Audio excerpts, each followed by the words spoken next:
Hello, hello, hello, আসসালামু আলাইকুম সবাইকে।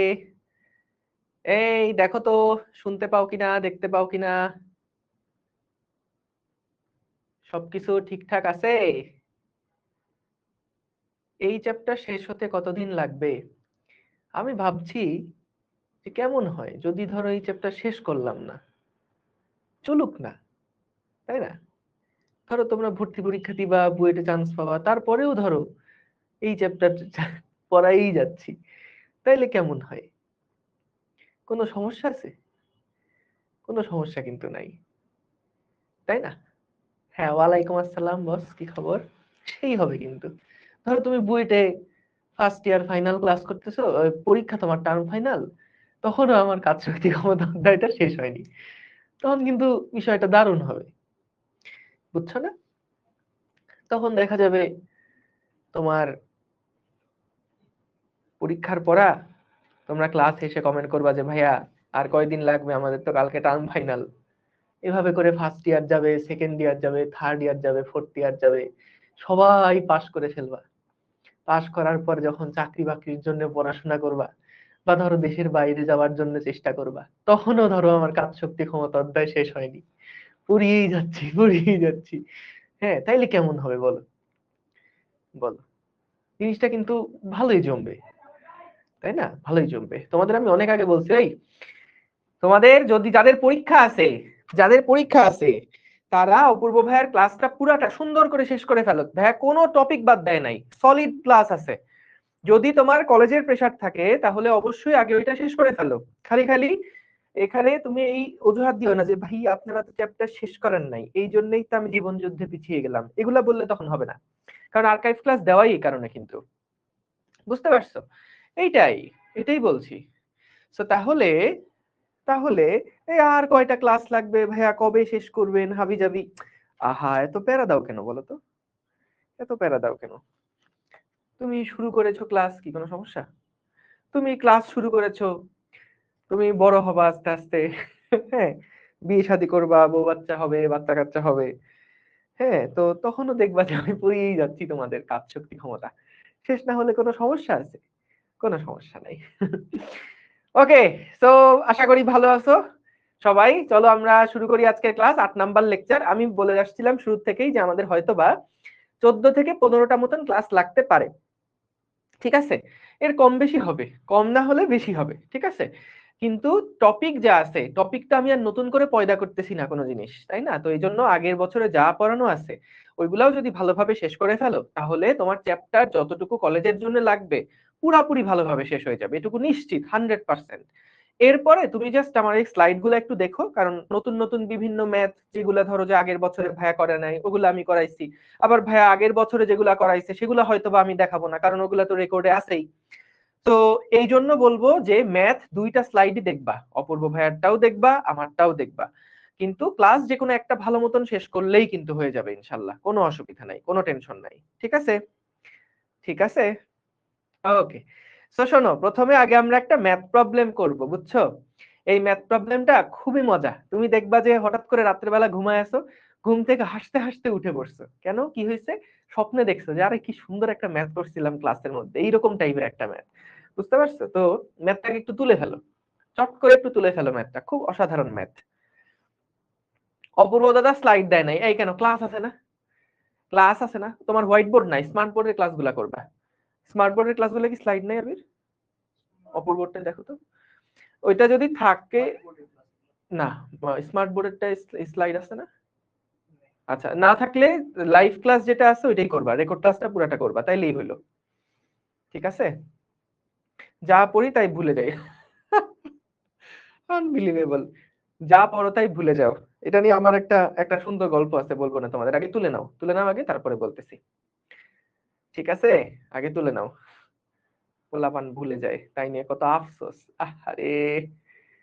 অপূর্ব দাদা আর্কাইভ করলে হবে, শোনো, যেখানে অপূর্ব আছে ও যদি দাঁড়ায় থাকে কিছু না পড়ায়, ওই দাঁড়ায় থাকা দেখলেও পড়া হয়ে যাবে, বুঝতে পারছো? তো এই কথা, এই প্রশ্ন করা অবান্তর যে অপূর্ব দাদার আর্কাইভ করলে হবে কিনা। যদি দেখো কোনো একটা ক্লাসে অপূর্ব দাঁড়ায় আছে, এই দাঁড়ায় থাকাও যদি তুমি তাকায় থাকো তাইলেও দেখবা যে পড়া হয়ে গেছে, বুঝতে পারছো? আসলেই তাই, হবে, অবশ্যই হবে, কোনো সন্দেহ নাই। কলেজে এক্সাম হচ্ছে, ক্লাস করা উচিত, কি বুঝলাম না। হ্যাঁ অবশ্যই ক্লাস করা উচিত। হ্যাঁ ঠিক আছে মোরসালিন, নক দিও, অসুবিধা নাই, দেখবো না। ঠিক আছে, তোলা হয়েছে আশা করি সবার, আশা করি সবার তোলা হয়ে গেছে। হ্যাঁ ঠিক আছে, চলেন তাহলে আমরা শুরু করি। হ্যাঁ না এটা তোমার নেটের সমস্যা সাজিদ, এটা নেটের সমস্যা, আমাদের এন্ড থেকে ঠিক আছে, এটা কোনো অসুবিধা নাই। নেট আলারে ফোন দিয়ে বলবা যে আপনি এরকম নর্দমা মার্কা নেট আমার কাছে বিক্রি করছেন কেন, নর্দমা না মার্কা নেট এগুলো সরাই ফেলেন। দেখো চলো বাস শুরু করি। হ্যাঁ লেখা হয়েছে আশা করি সবার, এবার মনোযোগ দাও। বিসমিল্লাহ। 10 কেজি ভরের কোন একটা বস্তুকে খাড়া উপরের দিকে 250 মিটার পার সেকেন্ড বেগে ছোড়া হলো। বস্তুটি 3000 মিটার উপরে উঠলে ঘর্ষণ বলের দ্বারা কৃতকাজের পরিমাণ কত নির্ণয় করো, এটা 1 নাম্বার প্রশ্ন। 2 নাম্বার বললো বস্তুটি মাটিতে স্পর্শ করার মুহূর্তে ওর বেগ নির্ণয় করো। আমি এই পুরো ম্যাথটা দুইটা নিয়মে করব।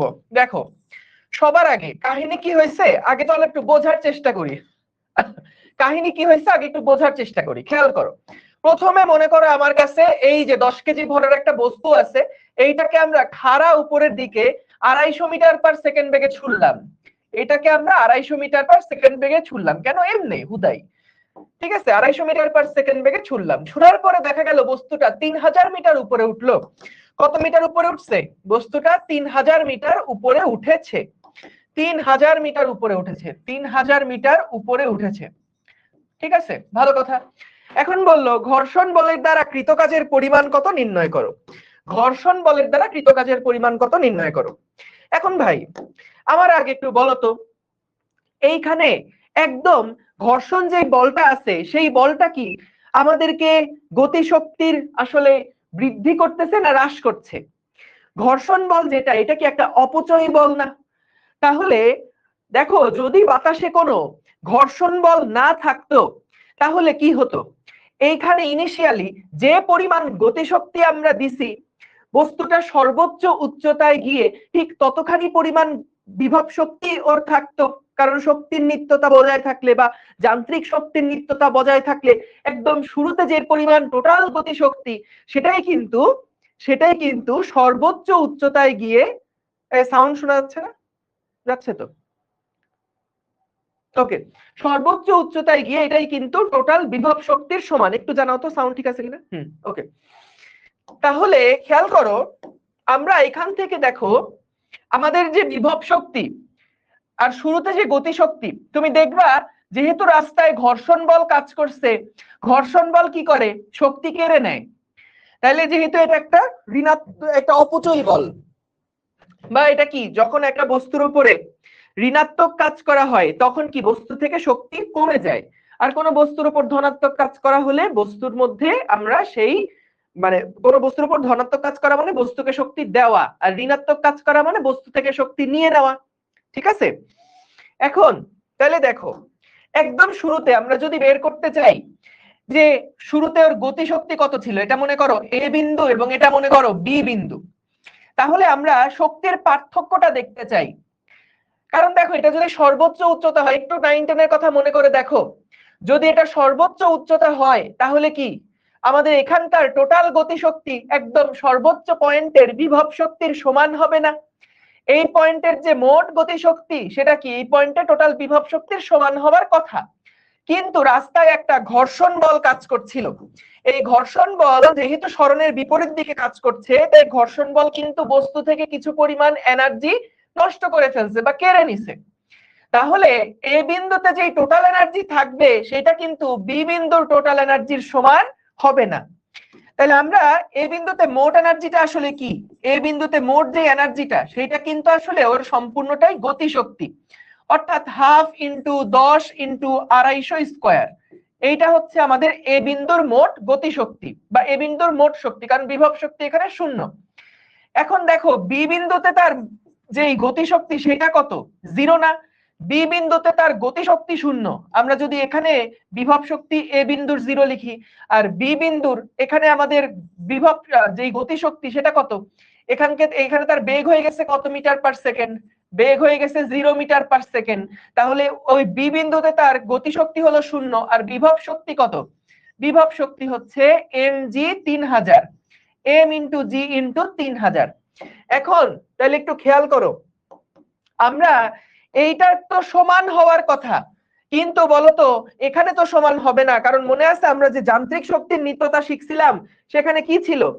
সেখানে ছিল যদি ঘর্ষণ টাইপের কোনো বল কাজ করে, তাহলে কিন্তু কোনো বস্তুর মানে যদি ঘর্ষণ টাইপের বল কাজ না করে, কোনো অপচয় যদি না ঘটে, তাহলে তখন যান্ত্রিক শক্তির নিত্যতা খাটবে, অর্থাৎ বিভব শক্তি আর গতি শক্তির যোগফল সর্বদা ধ্রুব থাকবে।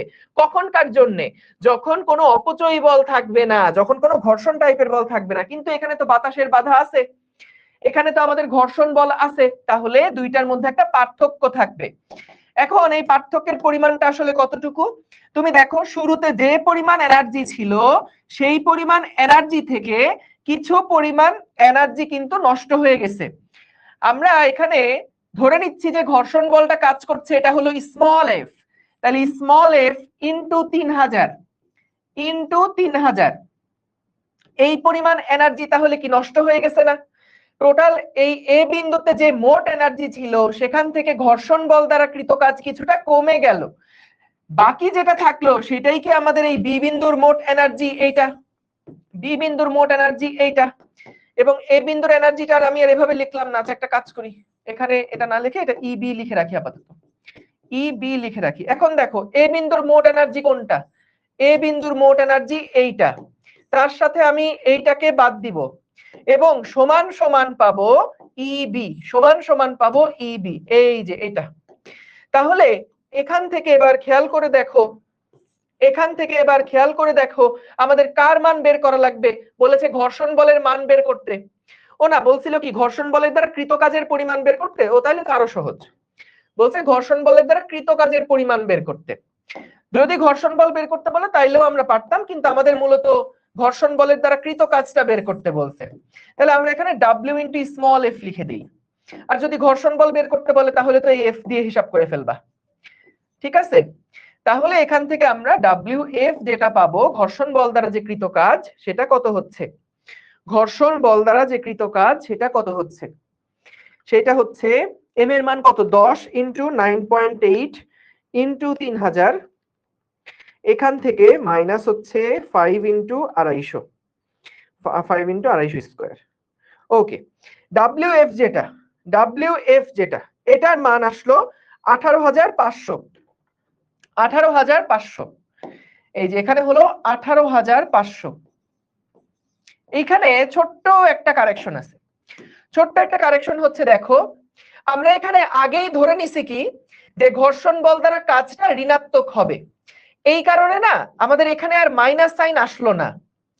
কিন্তু বেটার হয় যে আমরা শুরুতেই ঘর্ষণ বল দ্বারা কৃত কাজ কি পজিটিভ না নেগেটিভ এটা মেনশন না করি। তো ঘর্ষণ বল দ্বারা কৃত কাজটাকে যদি পজিটিভ আকারে রাখো, তাহলে শেষ পর্যন্ত এখানে কিন্তু একটা মাইনাস টার্ম চলে আসবে, এবং এটাই জাস্টিফাইড, কারণ ঘর্ষণ বল দ্বারা কৃত কাজ কি ধনাত্মক নাকি ঋণাত্মক? ঋণাত্মক, তো এই কারণে এখানে কিন্তু ঋণাত্মকটা আসলো। এছাড়াও তুমি পজিটিভ দিয়েও করতে পারো, কোনো অসুবিধা নেই, জাস্ট লিখে দিবা ঘর্ষণ বল দ্বারা কৃত কাজের মান -18,500। আরেকবার রিভিউ করব, আরেকবার রিভিউ করব, দেখো। ওকে ঠিক আছে, দেখো প্রথম থেকে আবার দেখো, প্রথম থেকে আবার দেখো। আমাদের প্রথমে বললো 10 কেজি ভরের একটা বস্তুকে খাড়া উপরের দিকে আমরা 250 মিটার পার সেকেন্ড বেগে ছুঁড়ে মারছি, এবং এটা 3000 মিটার উপরে ওটা কি উঠছে। এখন দেখো তো যদি বাতাসের বাধা না থাকতো তাহলে এটা কত উপরে উঠতো? আমরা সর্বোচ্চ উচ্চতার একটা সমীকরণ জানতাম, মনে আছে? এগুলা লিখো না, এগুলা রাফ করছি। ইউ স্কয়ার বাই 2g, এটা ছিল সর্বোচ্চ উচ্চতার একটা সমীকরণ, মনে করে দেখো ক্লাস 9-10 এ পড়েছিলাম। তাহলে 250 স্কয়ার ডিভাইডেড বাই 2 ইন্টু 9.8 সমান সমান এইচ এর মান কত হয় বলো তো? 250 square divided by 2 divided by 9.8, এটা আসে দেখো 3188.78 এত মিটার আসে। এখন দেখো তার মানে তার সর্বোচ্চ উচ্চতা এত হওয়ার কথা ছিল, কিন্তু তার সর্বোচ্চ উচ্চতা কত হয়েছে? 3000 মিটার পর্যন্ত সে উপরে উঠছে। তার মানে ঘর্ষণ বল এখানে ওর থেকে কিছুটা এনার্জি নষ্ট করে দেওয়ার কারণে ওর বিভব শক্তি এত উচ্চতা পর্যন্ত আসেনি, বিভব শক্তি 3000 পর্যন্ত উঠে যেটা হয় সেটা হয়ে গেছে। 3000 পর্যন্ত সে সর্বোচ্চ এনার্জিটা দেখাতে পারছে, তার বাকি যে এনার্জিটুকু ছিল সেটা কিন্তু ঘর্ষণ বলের প্রভাবে নষ্ট হয়ে গেছে। ঠিক আছে, এখন তাইলে দেখো যে আমরা এইখানে একদম শুরুতে টোটাল এনার্জি কত ছিল, এটা গতিশক্তি, এটা বিভব শক্তি। বি বিন্দুতে যখন আসো তখনকার বিভব শক্তি কত, তখনকার গতিশক্তি কত, বিভব শক্তি কত লিখলাম। এখন দুইটা তো সমান না। কেন সমান না? কারণ এই রাস্তার মধ্যে কিন্তু একটা বল কাজ করছে। তাহলে এখানে যে ঘর্ষণ বল কাজ করছে, এই এই এনার্জিটার সাথে যে পরিমাণ কাজ পরবর্তীতে আমরা বি বিন্দুতে যাওয়ার সময় যুক্ত করছি সেটাকে যোগ করব। কি বললাম আবার বলি, এ বিন্দুতে এই পরিমাণ এনার্জি ছিল, বি বিন্দুতে যাওয়ার মাঝখানে, রাস্তার মাঝখানে অর্থাৎ এ থেকে বি তে যাওয়ার মাঝখানে আমরা এখানে ঘর্ষণ বল দ্বারা একটা কাজ করছি। এটা পজিটিভ না নেগেটিভ সেটা পরের আলাপ। প্রথমে এ বিন্দুতে ছিলাম, তারপরে আমরা একটা বল প্রয়োগ করছে বস্তুটার উপরে, তার কারণে একটা কাজ হয়েছে, এর ফলে মোট এনার্জি পাওয়া গেছে বি বিন্দুতে, সেটা এটার সমান। এভাবে হিসাব করে দেখলাম। হিসাব করার পরে এখান থেকে আসলো WF সমান সমান -18,500 জুল। এটা কি মিন করছে? যে এটা আমাদের একটা এনার্জি লস করছে। ঘর্ষণ বল যেটা, সেটা কিন্তু এনার্জিটা দেখো নষ্ট করে দিছে বা কমায় দিছে। তাহলে আমাদের এখানে আমাদের ঘর্ষণ বল দ্বারা যে কৃত কাজ সেটা কিন্তু -18,500 জুল। ঠিক আছে, এটুকু বুঝছি। আচ্ছা, তো এটা তো বের করলাম। পরের প্রশ্ন কি? পরেরটা বললো বস্তুটি মাটিতে স্পর্শ করার মুহূর্তে ওর বেগ নির্ণয় করো। বস্তুটি মাটিতে স্পর্শ করার মুহূর্তে তার বেগ কত হবে নির্ণয় করো। এখন আচ্ছা, আরেকটা জিনিস, যদি এখান থেকে প্রশ্ন আসতো যে ঘর্ষণ বলের মান কত নির্ণয় করো, তাহলে পারতাম না আমরা বের করতে? যদি বলতো ঘর্ষণ বলের মান নির্ণয় করো তাহলে পারতাম না, কারণ এখানে তখন এফ ইন্টু আমরা 3000 দিয়ে করতাম এবং তখন এফ এর মানটা কত বের হয়ে যেত। বা তুমি এখান থেকেও চিন্তা করতে পারো যে আমাদের ধরো বললো যে ঘর্ষণ বলের মান বের করো, সাপোজ, এটা চাই না এই প্রশ্নে, তবুও একটু লিখে রাখো যে ঘর্ষণ, আচ্ছা পরে ওই সাইডটাতে লিখি, দেখো এই সাইডটাতে লিখি যে ঘর্ষণ বলের মান যদি চায়, ঘর্ষণ বলের মান, তাহলে দেখো ঘর্ষণ বল দ্বারা কৃত কাজ কত, 18,500। ঘর্ষণ বল হচ্ছে small F into 3000 into cos বল আর সরণের মধ্যবর্তী কোণ হচ্ছে 180 ডিগ্রি সমান সমান -18,500 -18,500। তাহলে এখান থেকে আমরা এফ এর মানটা কিন্তু বের করে ফেলতে পারবো যে 18,500 ডিভাইডেড বাই হলো 3000। তাহলে 185/30, 185/30 6 দশমিক সামথিং, 185/30 6.16, 6.16 নিউটন পরিমাণ ঘর্ষণ বল এখানে কাজ করছিল। যাই হোক, আমরা পরেরটাতে আসি। পরের প্রশ্ন কি বললো? পরের প্রশ্ন বললো যে বস্তুটা যদি আমি এবার ছেড়ে দেই, এই যে সিচুয়েশনটা ছিল, আমরা এবার কি করব? এবার বস্তুটা উপর থেকে নিচের দিকে পড়ছে, এবার বস্তুটা উপর থেকে নিচের দিকে পড়ছে। তাহলে বলো তো ঘর্ষণ যে বলটা সেটা কি এবার উপরের দিকে হবে না? ঘর্ষণ বল এবার উপরের দিকে হবে, এবং যখন এই বস্তুটা নিচের দিকে এসে পড়বে এইখানে আমরা তার বেগ কত হয় সেটা বের করতে চাই। বস্তুটা নিচের দিকে যখন পড়বে, যখন এইখানে আসবে, তখন তার ফাইনাল বেগটা কত হয় এইটা আমরা এবার বের করতে চাই। তো প্রশ্ন বুঝছো? উপরে ছুঁড়ে মারছিলাম, ঘর্ষণ বলের প্রভাবে এর আস্তে আস্তে শক্তি কমতে কমতে সেটা 3000 মিটার উচ্চতায় গেছিল, এবং তারপরে যখন আবার নিচে নামবে তখনও তো তার মধ্যে একটা ঘর্ষণ বল আছে, একটা বাতাসের বাধা আছে। তাহলে ওই বাতাসের বাধা কিন্তু এখানে, বা যে ঘর্ষণ বলটা আছে সেই ঘর্ষণ বলটা কিন্তু তার থেকে এনার্জি আরো এখন কমায় দিতে থাকবে, এবং তারপরে সেটা এই বিন্দুতে এসে পতিত হবে। তাহলে খেয়াল করো আবারও আগের জিনিস, যে যখন একদম এই বি বিন্দুতে আছে, যখন এটা এখন বি বিন্দুতে আছে তখন তার মোট এনার্জি কত? মোট এনার্জি ওর গতিশক্তি হাফ m0 স্কয়ার প্লাস ওর বিভব শক্তি হচ্ছে mg ইন্টু 3000, mg ইন্টু 3000। এবং তারপরে যখন এটা এ বিন্দুতে আসলো, এ বিন্দুতে যখন আসলো, এখানে যখন আসলো, তখন তার মোট এনার্জি কত? বিভব শক্তি হচ্ছে 0, half mv final square plus বিভব শক্তি হচ্ছে 0। এখন কি করব খেয়াল করো, যখন বি বিন্দু থেকে সে এ বিন্দুতে আসলো, রাস্তার মধ্যে কিন্তু ঘর্ষণ বল দ্বারা একটা কাজ হয়েছে, ঘর্ষণ বল দ্বারা একটা কাজ হয়েছে। কেন প্লাস করলাম? এটা আমরা এভাবে চিন্তা করছি, দেখো যে ইবি যেটা সেটা তো এখানকার এনার্জি, যখন এই বস্তুটা নিচের দিকে পড়ছে তখন এই বস্তুটার উপরে একটা কাজ হচ্ছে, তো সেই কাজটা আমরা এখানে যোগ করলাম।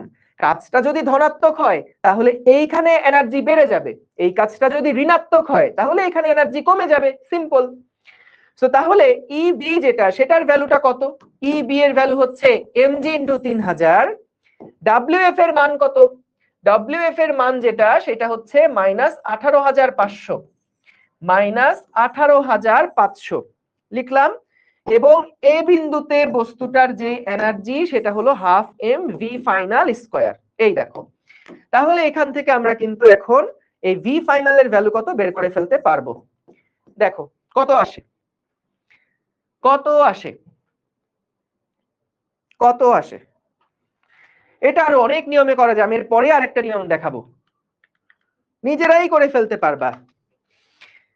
দেখো তাহলে এখানে m এর মান ছিল 10 ইন্টু 9.8 ইন্টু 3000 মাইনাস 18,500 ইন্টু 2 ভাগ 10 রুট, এটা আসে 234.73 মিটার পার সেকেন্ড। ঠিক আছে, ঠিক আছে, গুড। না আমার নেট ঠিক আছে, আমার নেট ঠিক আছে, আমার নেট ঠিক আছে, অসুবিধা নেই। ঠিক আছে, সহজ, একদম সহজ, একদম সহজ।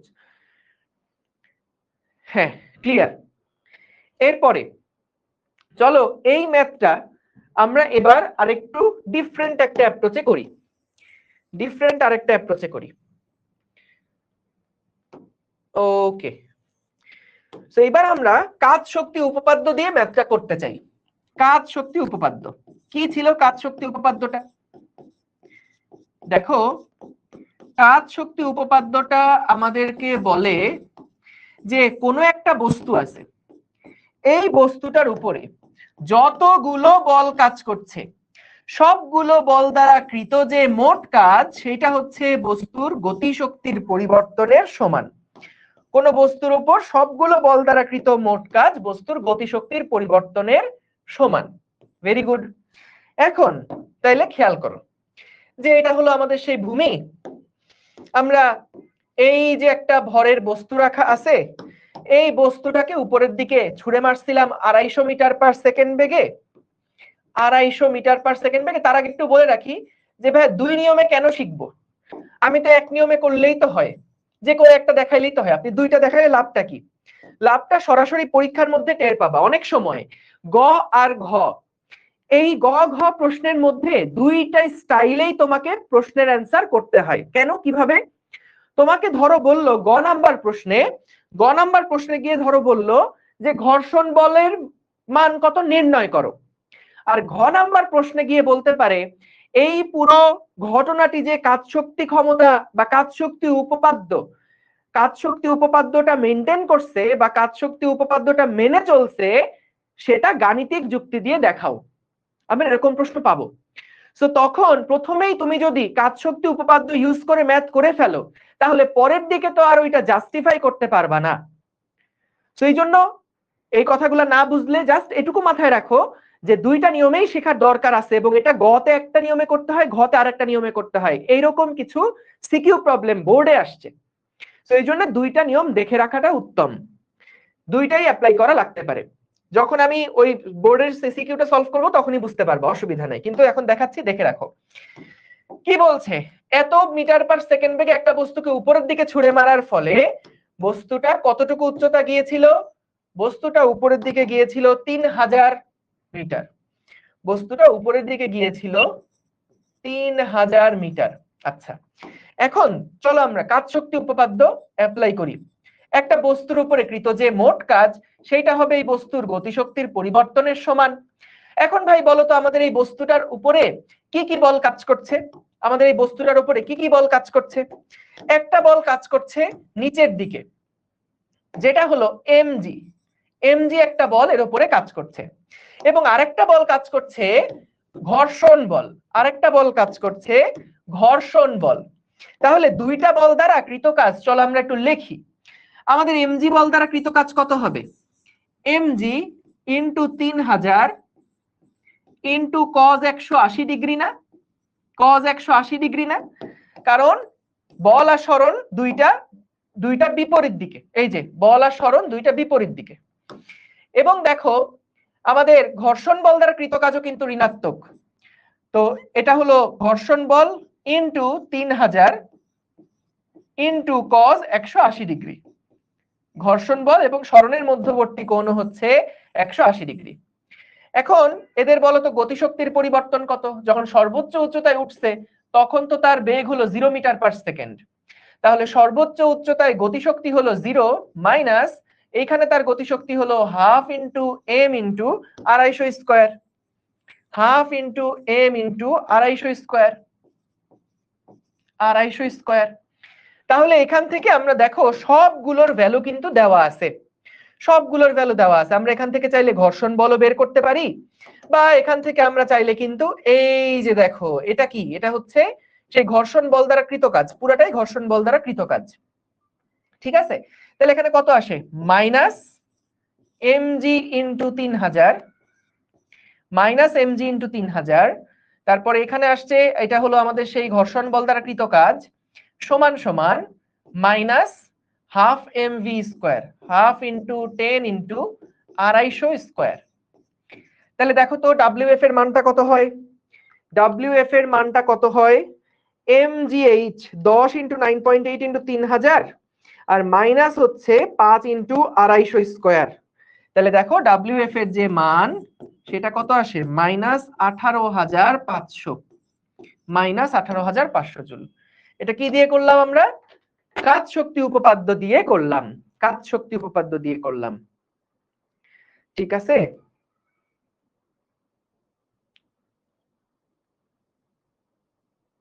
গেল, বুঝলাম। এখন দেখো, হ্যাঁ এখন দেখো এটা যদি বুঝি, এবার বললো বস্তুটা মাটিতে স্পর্শ করার মুহূর্তে ওর বেগ নির্ণয় করো, মাটিতে স্পর্শ করার মুহূর্তে ওর বেগ নির্ণয় করো। এটা দেখো আমরা আরেকটু স্মার্টলি করব, এটা আমরা আরেকটু স্মার্টলি করব। কিভাবে দেখো, কিভাবে দেখো, এটা তো আমাদের 1 নাম্বার প্রবলেমটা গেল, এখানে 2 নাম্বার প্রবলেমের সলভ। দেখো কি হয়েছে এবার খেয়াল করো, আমাদের যখন বস্তুটা পুরাটা ঘুরে আবার আগের জায়গায় চলে আসলো তখন আমাকে কে বলতে পারবা মহাকর্ষ বল দ্বারা কৃত কাজ কত হয়েছে বলতো? আমরা কাজ শক্তি উপপাদ্য যখন লিখি তখন কি লিখি? টোটাল সবগুলা বল দ্বারা কৃত কাজ হচ্ছে গতিশক্তির পরিবর্তনের সমান। তাহলে এখানে আমাদের সেই মহাকর্ষ বল দ্বারা কৃত কাজ লিখতে হবে, ঘর্ষণ বল দ্বারা কৃত কাজ লিখতে হবে, এবং তারপরে আমরা গতিশক্তির পরিবর্তনটা লিখব, বা কে ফাইনাল থেকে কে ইনিশিয়াল বাদ দিব, কে মানে গতিশক্তিকে বোঝাচ্ছি। এখন বলো তো যখন একটা বস্তু পুরো রাস্তা ঘুরে আবার আগের জায়গায় চলে আসে এটা তো একটা সংরক্ষণশীল বল, মহাকর্ষ বল। তাহলে সংরক্ষণশীল বল দ্বারা কৃত কাজ কত হবে? বা এমজি বল দ্বারাই উপরে গিয়ে আবার নিচে আসলো, এমজি বল দ্বারা কৃত কাজ কত হবে? 0 হবে না? প্লাস বলতো এই যে ঘর্ষণ বল, সেই ঘর্ষণ বল দ্বারা কৃত কাজ দেখো একবার উপরে যাওয়ার সময় নেগেটিভ হবে, আবার নিচে আসার সময় কিন্তু আরেকবার ঘর্ষণ বল দ্বারা কৃত কাজটা নেগেটিভ হবে। তাহলে আমরা এখানে দুইবার যেহেতু ঘর্ষণ বল দ্বারা কৃত কাজ, তাহলে একবারে যদি লিখি তাহলে কি এভাবে লেখা যায় না যে 2 ইন্টু মাইনাস 18,500, 2 ইন্টু মাইনাস 18,500? অথবা তুমি চাইলে এভাবে লিখতে পারো যে ভাই আমাদের এখানে পুরাটা রাস্তা জুড়ে, পুরাটা রাস্তা জুড়ে ঘর্ষণ বল যেই দিকে ছিল, ঘর্ষণ বলটা যেই দিকে ছিল সরণ ছিল তার বিপরীত দিকে। পুরাটা রাস্তা জুড়ে ঘর্ষণ বল যেদিকে ছিল আমাদের সরণ কত হয়েছে? টোটাল 6,000 সরণ হয়েছে না? টোটাল 6,000 সরণ হয়েছে না? এবং cos কত ডিগ্রি? cos 180 degree. প্রত্যেকটা মুহূর্তেই বল এবং সরণের মধ্যবর্তী কোণ ছিল 180 ডিগ্রি। 6,000 কেন লিখলাম? কারণ একবার উপরে যাওয়ার সময় 3,000, আবার নিচে নামার সময় 3,000। টোটালটা লিখলাম, টোটালটা লিখলাম, কারণ ঘর্ষণ বল দ্বারা কৃত কাজ তো সবসময় সরণের বিপরীত হয়েছিল। তাহলে আমরা এখান থেকে দেখো কে ফাইনাল যেটা, এটাই মূলত আমাদের বের করা লাগবে, half M V final square minus half m গতিশক্তি কত ছিল? 250, হাফ এম 250 স্কোয়ার। ঠিক আছে, তাহলে এখান থেকে আমরা দেখো এইটা তো ঘর্ষণ বল দ্বারা কৃত কাজের ডাবল না, কারণ ঘর্ষণ বল দ্বারা কৃত কাজ এটা তো ছিল শুধু উপরে যাওয়ার ক্ষেত্রে, নিচে নামার ক্ষেত্রে এটা ডাবল হবে।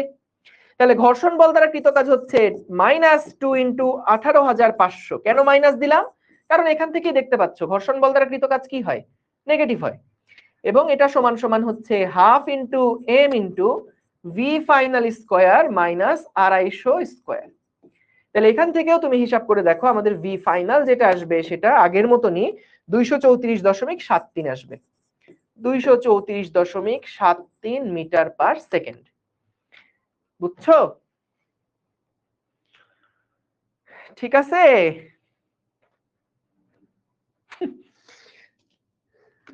আশা করি বুঝছো।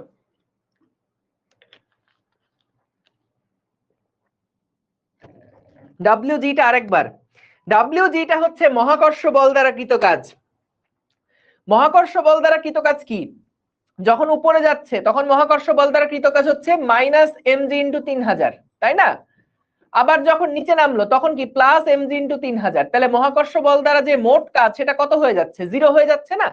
তুমি আলাদা আলাদা করে চিন্তা করতে পারো, কিন্তু বলছিলাম একটা কথা মনে আছে, সংরক্ষণশীল বল দ্বারা কৃত কাজ যখন পুরো রাস্তা ঘুরে আসে সেই সংরক্ষণশীল বল দ্বারা কৃত কাজ কিন্তু জিরো হয়। তাহলে ওই চিন্তা করে একবারে জিরো বসাই দিতে পারলাম আর কি। এই বুঝতে পারছো? বলো এই অঙ্কগুলা কি কঠিন? বলো তো এই অঙ্কগুলা কি কঠিন? এই অঙ্কগুলা কি কঠিন?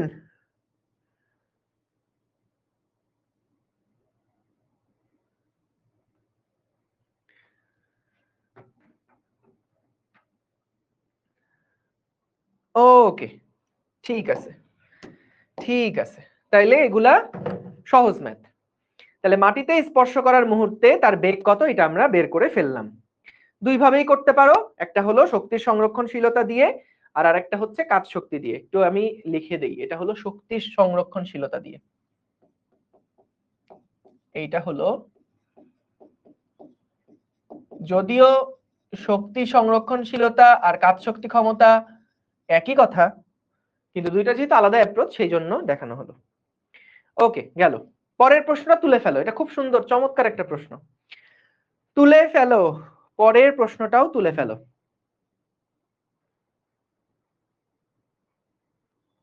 ডব্লিউএফ নির্ণয় করার সময় মহাকর্ষ বল দ্বারা কৃত কাজ হিসাব করলাম না কেন, কোথায়? এটার কথা বলছো? ডব্লিউএফ বের করার সময় এটা কেন?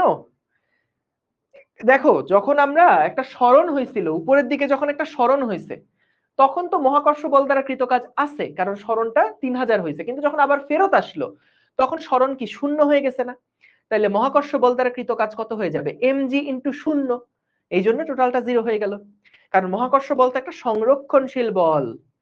এই সংরক্ষণশীল অসংরক্ষণশীল নিয়ে কিন্তু ডিটেইল লেকচার ছিল আগের গুলাতে, ওইগুলো একটু দেখে আসবা।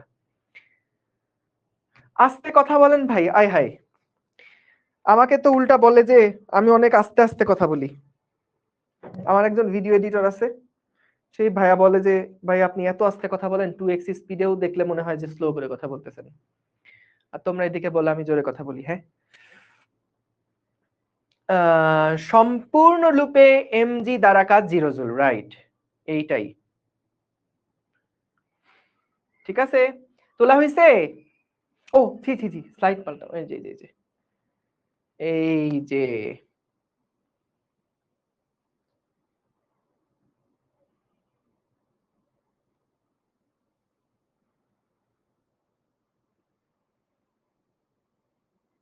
শেষ লেখা।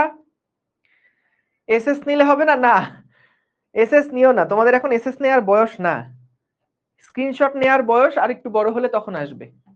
এখন স্ক্রিনশট নিও না, এখন খাতায় তোলো। স্ক্রিনশট নিলে ওটা সারা জীবন স্ক্রিনশট হিসেবেই থেকে যাবে, খাতায় তুলে ফেলো। আশা করি তুলে ফেলেছো। ওকে, চলো এই প্রশ্নটা, যে কোনো প্রশ্ন পড়ার পরে আগে ছবি এঁকে ফেলবা। কি বলছে দেখো, 4 কেজি বস্তু একটি আনত তলবে নিচে নামছে, 4 কেজি ভরের বস্তু একটা আনত তলবে নিচে নামছে। আনত তলটি 6 মিটারের উঁচু এবং 10 মিটারের লম্বা। তার মানে কি ভাইয়া জানো? তার মানে হচ্ছে কাহিনীটা কেমন দেখো, যে এইটা একটা আনত তল, এইটা একটা আনত তল, তো এই যে আনত তলটা, আরে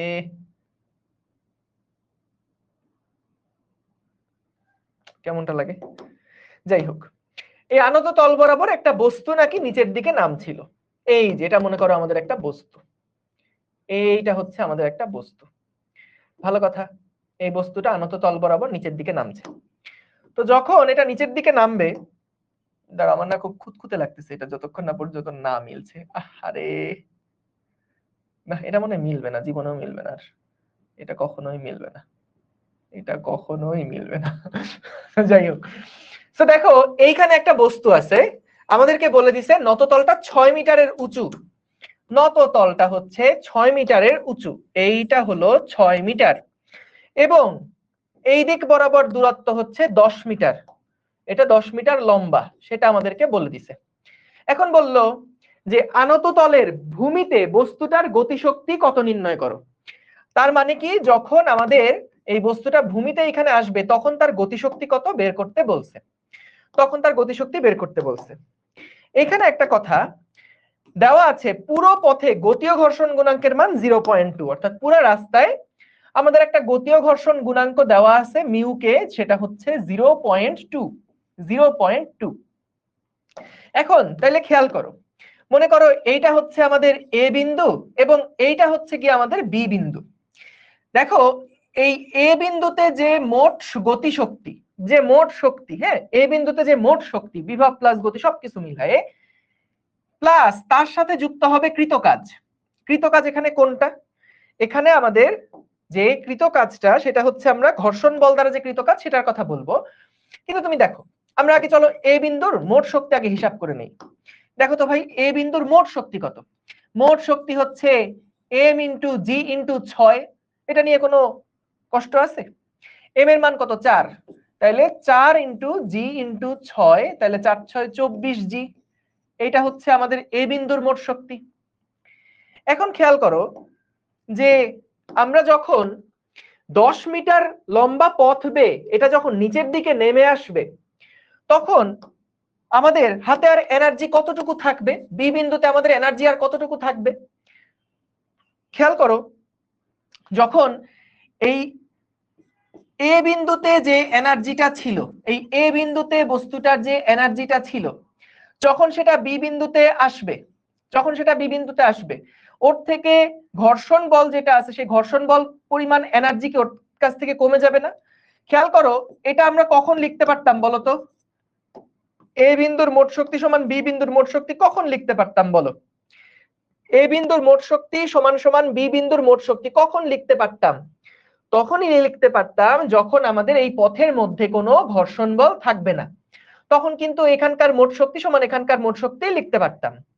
কিন্তু কিন্তু যেহেতু ঘর্ষণ বল একটা এনার্জি আমাদের এখান থেকে ক্ষয় করে নিয়ে যাচ্ছে, তাহলে তাহলে আমাদের এখানে কি কিছু পরিমাণ এনার্জি তখন কমে যাবে। তাহলে ঘর্ষণ বল দ্বারা যে কৃত কাজ সেইটাকে আমরা এখানে আলাদা করে লিখব। এখন দেখো এ বিন্দুর মোট শক্তি কত ছিল? 24 ইন্টু জি। বলতো ঘর্ষণ বল দ্বারা কৃত কাজ কত? আমাদের এখানে ঘর্ষণ বল কতটুকু কাজ করবে? ঘর্ষণ বল এফ সমান সমান আমরা জানি মিউ ইন্টু আর। এখন এখানে আর মানে কি? আর মানে হলো প্রতিক্রিয়া বল, আর মানে হলো প্রতিক্রিয়া বল। তো খেয়াল করো এখানে নিচের দিকে কিন্তু একটা এমজি কাজ করছে। এই এমজিটার দুইটা উপাংশ, একটা হলো আনত তল বরাবর আর একটা হচ্ছে তলের সাথে লম্ব বরাবর। সো এইটা যদি আমি কোনোভাবে বলি থিটা, তাহলে এটাও কি হবে? থিটা হবে। এবং এখানে আমরা তখন লিখতে পারবো, দেখো এটা এমজি বলে এই দিকের উপাংশ কত? MG cos theta, MG cos theta. তাহলে আর এর ভ্যালুটা আমরা লিখতে পারি কি? আর সমান সমান এমজি কস থিটা। তাহলে এফ সমান সমান mu into mg cos theta. তাহলে ঘর্ষণ বল দ্বারা যে কৃত কাজ এটা হলো f into 10 into cos 180 degree, cos 180 degree. দেখো এটা কি? এটা হচ্ছে কতটুকু এনার্জি তার কাছ থেকে ক্ষয় হয়ে গেছে, কারণ এটা তো শুরুর এনার্জি ছিল, শুরুর এনার্জি সমান শেষের এনার্জি হওয়ার কথা, কিন্তু এখানে কিছু পরিমাণ ঘর্ষণ বল তার থেকে এনার্জিটা ক্ষয় করে নিছে, লস করায় নিছে, কজ 180 ডিগ্রি। সমান সমান এই পয়েন্টের মোট এনার্জিটা কত? মোট এনার্জিটা, এখানকার বিভব শক্তি কিন্তু শূন্য, শুধুমাত্র পড়ে থাকবে কোনটা? শুধুমাত্র পড়ে থাকবে গতি শক্তি, শুধুমাত্র পড়ে থাকবে গতি শক্তি। তাহলে এখান থেকে আমরা কিন্তু দেখো ভূমিতে বস্তুর গতিশক্তি কত জাস্ট এইটাই বের করতে বলছে, আমাদের বেগও চাই নাই, জাস্ট এই হাফ এম ভি স্কোয়ারটা কত এইটার মানটাই আমাদের কাছে বের করতে হবে। তাহলে যেই হাফ এম ভি স্কোয়ারটা পাবো সেটা সমান সমান কি হবে, 24 ইন্টু 9.8 মাইনাস মিউ এমজি 10। কি করলাম দেখো, sorry, mu MG cos theta into 10, mu MG cos theta, F এর মান mu MG cos theta into 10। তাহলে এখান থেকে আমরা গতিশক্তির মানটা বের করে ফেলতে পারবো। 24 ইন্টু 9.8 এটা আসে 235.2 মাইনাস মিউ এর মান 0.2, এম এর মান 4 ইন্টু 9.8 ইন্টু কস থিটা। আচ্ছা, কস থিটার মান কত হবে বলো তো এখান থেকে? কস থিটা সমান কত? কস থিটা মানে কি, ভূমি বাই অতিভুজ না? তাহলে এখানে এটা যদি 6 হয় এটা তাহলে 8, তুমি পিথাগোরাস করে দেখো 6 স্কয়ার প্লাস 8 স্কয়ারই কিন্তু 10 আসে। যখন সমদ্বিবাহু সমকোণী ত্রিভুজের দুইটা বাহু দেওয়া আছে তাহলে আরেকটা বাহু আমরা বের করে ফেলতে পারবো 10 স্কয়ার মাইনাস 6 স্কয়ার করে। তাহলে এখানে cos থিটা ভূমি বাই অতিভুজ অর্থাৎ 8/10, 8/10। তাহলে cos থিটার জায়গায় আমি যদি 8/10 বসাই ইনটু 8/10 এটা আসে 6.272, 6.272। তাহলে 235.2 থেকে যদি এটা বাদ দেই তাহলে এখানকার গতিশক্তি যেটা আসে সেটা হয় 228.928 জুল। ঠিক আছে, ওকে, ঠিক আছে। দেখো তাহলে আমরা কি করলাম আবার বলি, দেখো যখন এটা এই পয়েন্টে ছিল তার মোট শক্তি সমান সমান এখানকার মোট শক্তি সমান হওয়ার কথা, কিন্তু সমান হলো না কেন? কারণ রাস্তার মাঝখানে কিন্তু এখানে একটা ঘর্ষণ বল কাজ করছে, বা একটা বাধাদানকারী বল কাজ করছে, বা একটা বাহ্যিক বল কাজ করছে। তুমি দেখো যান্ত্রিক শক্তির নিত্যতা কখন খাটে, আমি এটা বারবার কেন বলছি, যান্ত্রিক শক্তির নিত্যতা মানে কি, ওই যে এই পয়েন্টের মোট শক্তি সমান সমান এই পয়েন্টের মোট শক্তি, এটা কখন হয় E1 সমান সমান E2, এটা কখন হয়? এটা তখন হয় যখন ঘর্ষণ বা অন্য কোনো অপচয়ী বল, ঘর্ষণ বা অন্য কোনো অপচয়ী বলের ক্রিয়ায় যদি শক্তির অপচয় না ঘটে, বা উল্টাভাবে বলা যায় যদি কোনো শক্তির পরিবর্তন না ঘটে, তাহলে বস্তুর বিভব শক্তি এবং গতিশক্তির যোগফল সর্বদা ধ্রুব থাকে। তাহলে রাস্তার মাঝখানে যদি অন্য আর কোনো বল কাজ না করে, তখন মানে সংরক্ষণশীল বল ছাড়া অন্য কোনো বল যদি কাজ না করে, মনে আছে আমরা লাস্ট ক্লাসে একদম দেখছিলাম যে ওই যে ডাব্লিউ নেট সমান সমান ছিল গতিশক্তির পরিবর্তন। এখানে ডাব্লিউ নেট মানে কি কি হতে পারে, ঘর্ষণ বল দ্বারা কৃত কাজ হতে পারে, বাহ্যিক বল দ্বারা কৃত কাজ হতে পারে, এবং একটা ঘর্ষণ বল দ্বারা কৃত কাজ হতে পারে, সমান সমান আমাদের গতিশক্তির পরিবর্তন। সো এই যে ডাব্লিউসি সমান কি লেখা যেত, u initial minus u final. যদি কোনো বাহ্যিক বল রাস্তার মধ্যে না প্রযুক্ত হয়, ঘর্ষণ মানে এই সংরক্ষণশীল বল ছাড়া অন্য কোনো বাহ্যিক বল যদি না থাকে তাহলে এই বল দ্বারা কৃত কাজ শূন্য। যদি আমাদের নন কনজারভেটিভ কোনো ফোর্স না থাকে, মানে ঘর্ষণ টাইপের কোনো বল না থাকে, সেগুলো দ্বারা কৃত কাজ শূন্য। তখনই তো আমরা u initial minus u final সমান সমান এই যে ডেল্টা কে, যেহেতু K final minus K initial, এখান থেকে কি লিখতে পারতাম, এইটা হচ্ছে আমাদের যান্ত্রিক শক্তির নিত্যতা ছিল। তুমি একদম লাস্ট ক্লাসটার পেজ বা খাতা যেটাই লিখছো এটা একটু উল্টায় দেখো, এইটা ছিল যান্ত্রিক শক্তির নিত্যতা। এখন যখন আমাদের একটা ঘর্ষণ বল থাকবে, যখন আমাদের একটা ঘর্ষণ বল থাকবে তখন কি আমাদেরকে এটাকে তখন যান্ত্রিক শক্তির নিত্যতা আর খাটবে না। ঠিক আছে, ওকে। তাহলে এটাই করলাম যে আমাদের এই পয়েন্টের মোট এনার্জি এই পয়েন্টের মোট এনার্জি সমান হওয়ার কথা ছিল, কিন্তু কেন সমান হলো না, কারণ এখানকার একটা ঘর্ষণ বল বা একটা নন কনজারভেটিভ ফোর্স কাজ করছে।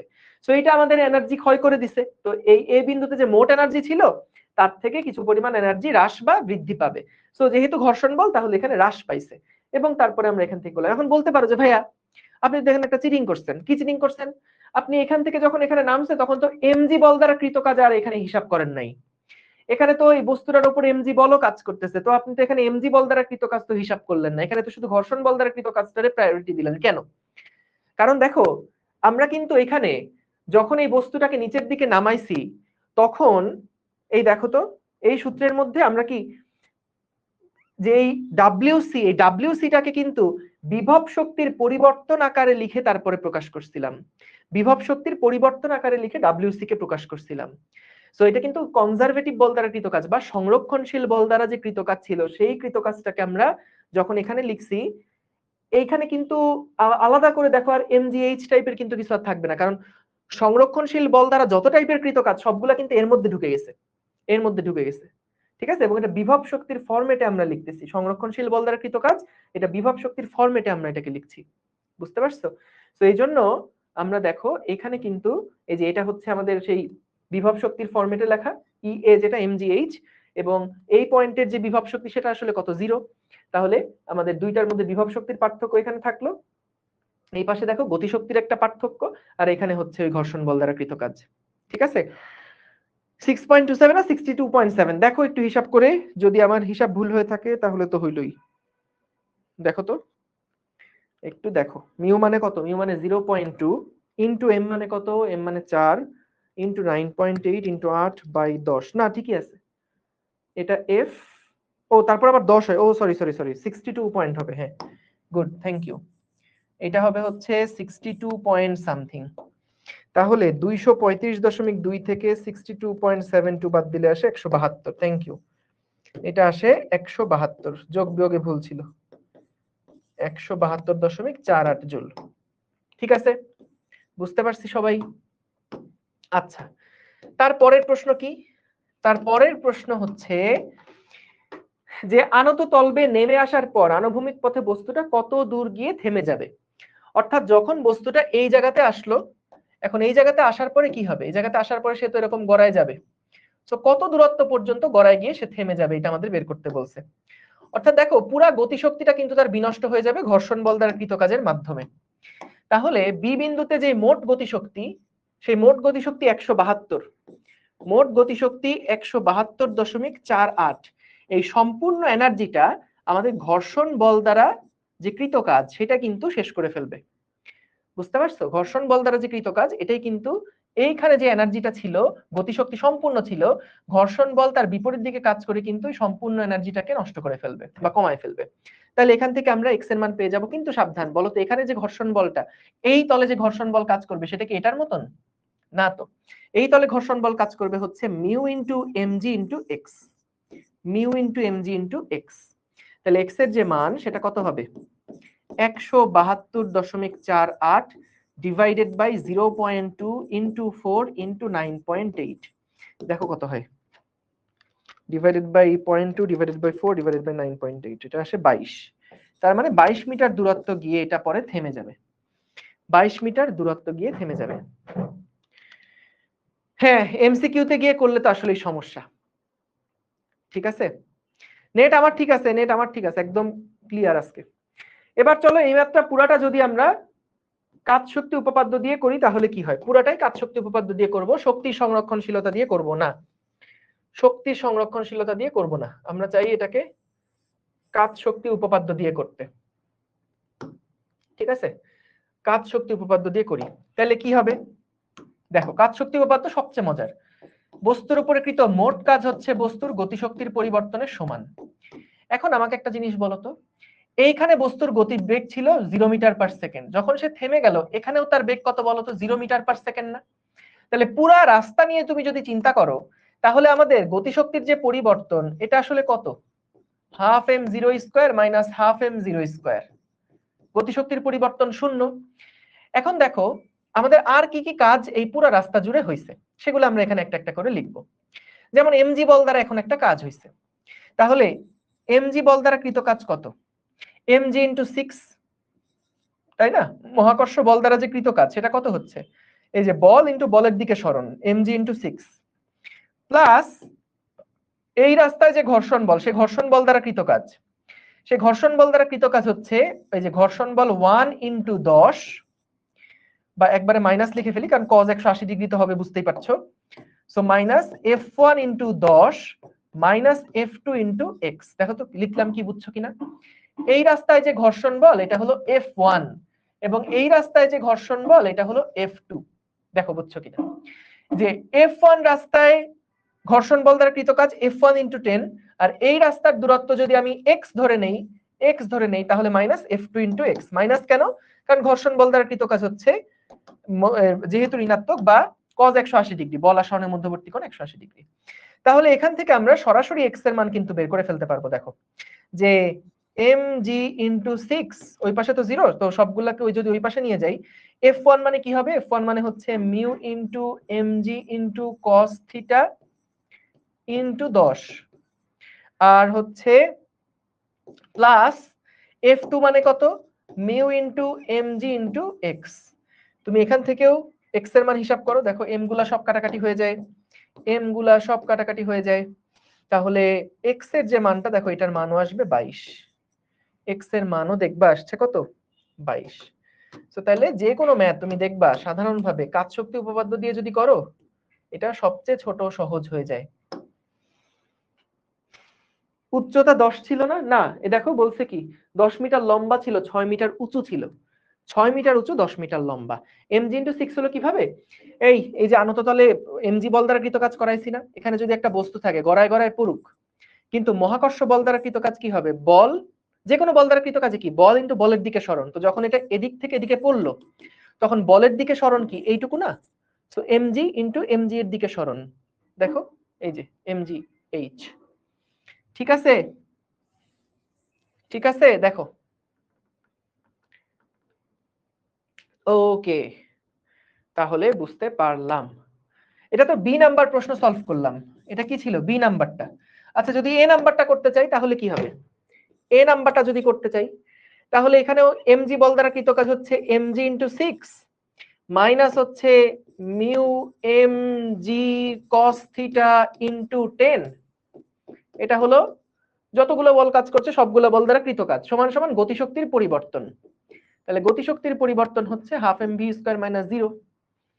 এটা হলো কোনখান থেকে কতটুকু পর্যন্ত নামার ক্ষেত্রে বলতো? এইটা হচ্ছে আমাদের এইখান থেকে এই পর্যন্ত নামার ক্ষেত্রে যেই কাজ শক্তি উপপাদ্যটা সেটা অ্যাপ্লাই করলাম, যে বস্তু এখান থেকে যখন এখানে নামছে তখন বস্তুর উপরে কি কি বল কাজ করছে? একটা mg কাজ করছে, একটা হলো ঘর্ষণ বল কাজ করছে, সবগুলো বল দ্বারা কৃত কাজ আমরা বের করলাম সমান সমান গতিশক্তির পরিবর্তন। তাহলে এখান থেকে আমরা কিন্তু দেখো ওই ভূমিতে বস্তুর গতিশক্তি কত এটাও বের করে ফেলতে পারবো, হাফ mv স্কয়ার সমান কত হয় এটা বের করে ফেলতে পারবো।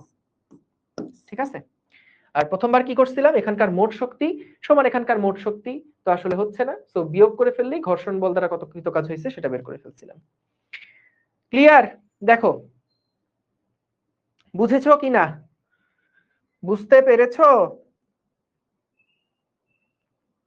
জি, ভেরি গুড। আজকে আর একটা নতুন জিনিস দেখাবো, যদি হাতে টাইম থাকে একটা দারুণ জিনিস দেখানোর চেষ্টা করব। এইবার আসো এই প্রবলেমটা আমরা একটু দেখি। এখানে কি বললো? 2000 কেজি ভরের 2000 কেজি ভরের একটা গাড়ি ভূমির সাথে 30 ডিগ্রি কোণে আনত একটা রাস্তা ধরে 16 মিটার পার সেকেন্ড বেগে উপরে ওঠে। কি হলো কাহিনী একটু দেখি, লেখার চেষ্টা করি। তো এখানে হলো 2000 কেজি ভরের একটা গাড়ি, এই যে এইটা হলো আমাদের 2000 কেজি ভরের একটা গাড়ি, এটা কি করছে 16 মিটার পার সেকেন্ড বেগে উপরের দিকে উঠছে। এইটা হলো 16 মিটার পার সেকেন্ড বেগে উপরের দিকে উঠছে। ওঠার সময় চালক কি করছে দেখো, চালক একটা ব্রেক প্রয়োগ করছে, চালক একটা ব্রেক প্রয়োগ করছে, এবং এই ব্রেক করার ফলে যেটা দেখা গেছে যে গাড়িটা হলো 5 মিটার দূরত্ব যাওয়ার পরে থেমে গেছে, গাড়িটা 5 মিটার দূরত্ব যাওয়ার পরে থেমে গেছে, অর্থাৎ 5 মিটার দূরত্ব যাওয়ার পরে ওর বেগ হয়ে গেছে 0 মিটার পার সেকেন্ড। কাজ শক্তি উপপাদ্য প্রয়োগ করে গাড়িটার গতি প্রতিরোধকারী বল কত নির্ণয় করো, গাড়িটার গতি প্রতিরোধকারী বল কত নির্ণয় করো। তাহলে এখানে আমরা কি দেখব? দেখো যখনই কাজ শক্তি উপপাদ্য অ্যাপ্লাই করতে বলবে তোমার প্রথম কাজ হবে কি কি বল কাজ করছে সেটা আগে আইডেন্টিফাই করা। দেখো স্টেপগুলো একটু খেয়াল রাখবা, তাইলে যে কোনো ম্যাথ করা সহজ। যখনই কাজ শক্তি উপপাদ্য বের করবা, দেখো কাজ শক্তি উপপাদ্য অ্যাপ্লাই করবা, কাজ শক্তি উপপাদ্য কি ছিল? যে বস্তুর উপরে সবগুলো বল দ্বারা কৃত মোট কাজ হলো বস্তুর গতিশক্তির পরিবর্তনের সমান। ভাই তুমি মনে করো কিচ্ছু পারো না, তুমি কি আদি বিন্দু আর শেষ বিন্দুর মধ্যে গতিশক্তির পার্থক্য বের করতে পারবা না? শেষ গতিশক্তি কত? Half into m into 0 square. আচ্ছা আদি গতিশক্তি কত? Half into m into 16 square, তাই না? এটা হলো গতিশক্তির পার্থক্য। কিচ্ছু না পারো এটুকু তো পারবা, এটুকু পারলে অঙ্ক মনে করো শেষ প্রায়। কারণ দেখো পরে কি কি বল কাজ করছে এটা বের করতে হবে। সবগুলো বল দ্বারা কৃত কাজ সমান গতিশক্তির পরিবর্তন। এখন বলো তো আমাদের এই যে একটা প্রতিরোধকারী বল কাজ করছে, ব্রেক একটা বল দেয়া হয়েছিল, এই ব্রেক বল দ্বারা কৃত কাজ কত? মাইনাস এফ বি ইন্টু 5 না? মাইনাস এফ বি ইন্টু 5 না? কেন মাইনাস? কারণ বল যেদিকে কাজ করছে সরণ তার উল্টা দিকে কাজ করছে। এই কারণে আমরা cos 180 ডিগ্রি বলে এই এফ বি বল দ্বারা কৃত কাজ হলো আমাদের নেগেটিভ। এখানে তার কোনো ঘর্ষণ বল নাই না, তাহলে চালক ব্রেক প্রয়োগ করা এটা হলো, তাহলে গতি প্রতিরোধকারী বল কত বের করতে বলছে, এফ বি এর মানটা বের করতে হবে। কিন্তু আরেকটা বল কাজ করছিল, সেটা কি? আরেকটা বল যেটা কাজ করছিল সেটা হলো এমজি, সেটা হলো এমজি। তাহলে দেখো তো এমজি বল দ্বারা কৃত কাজ আমি যদি বের করতে চাই তাহলে কি লিখবো? বল ইনটু সরণ। বলতো বল আর সরণের মধ্যবর্তী কোণ এখানে কত?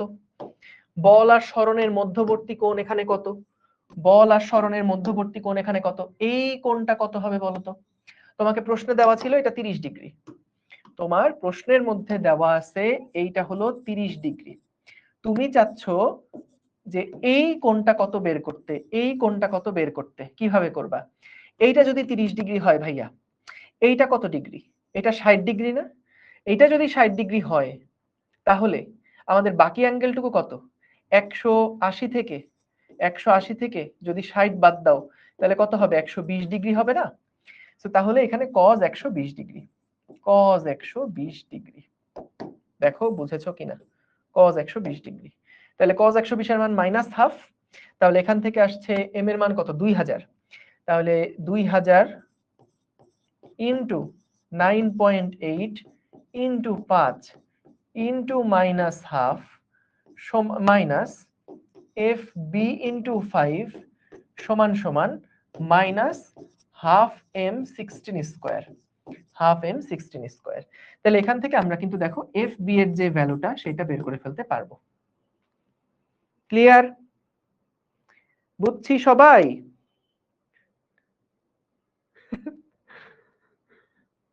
ওকে, সবাই বুঝছি? Clear, very good.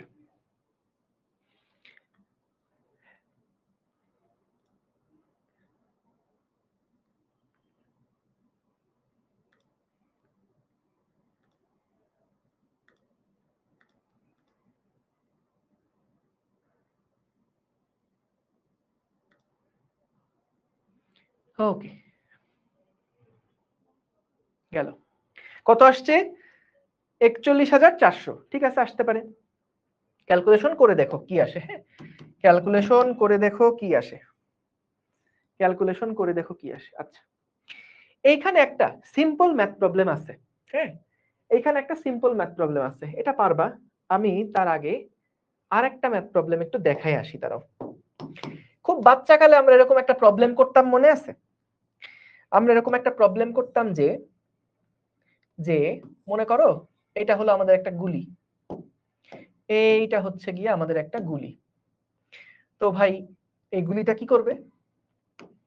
আমাদের বলে দিত যে গুলিটা ধরো 3 মিটার দূরত্ব যাওয়ার পরে গুলির বেগ হয়ে যায় অর্ধেক। 3 মিটার দূরত্ব যাওয়ার পরে গুলির বেগ হয়ে যায় অর্ধেক।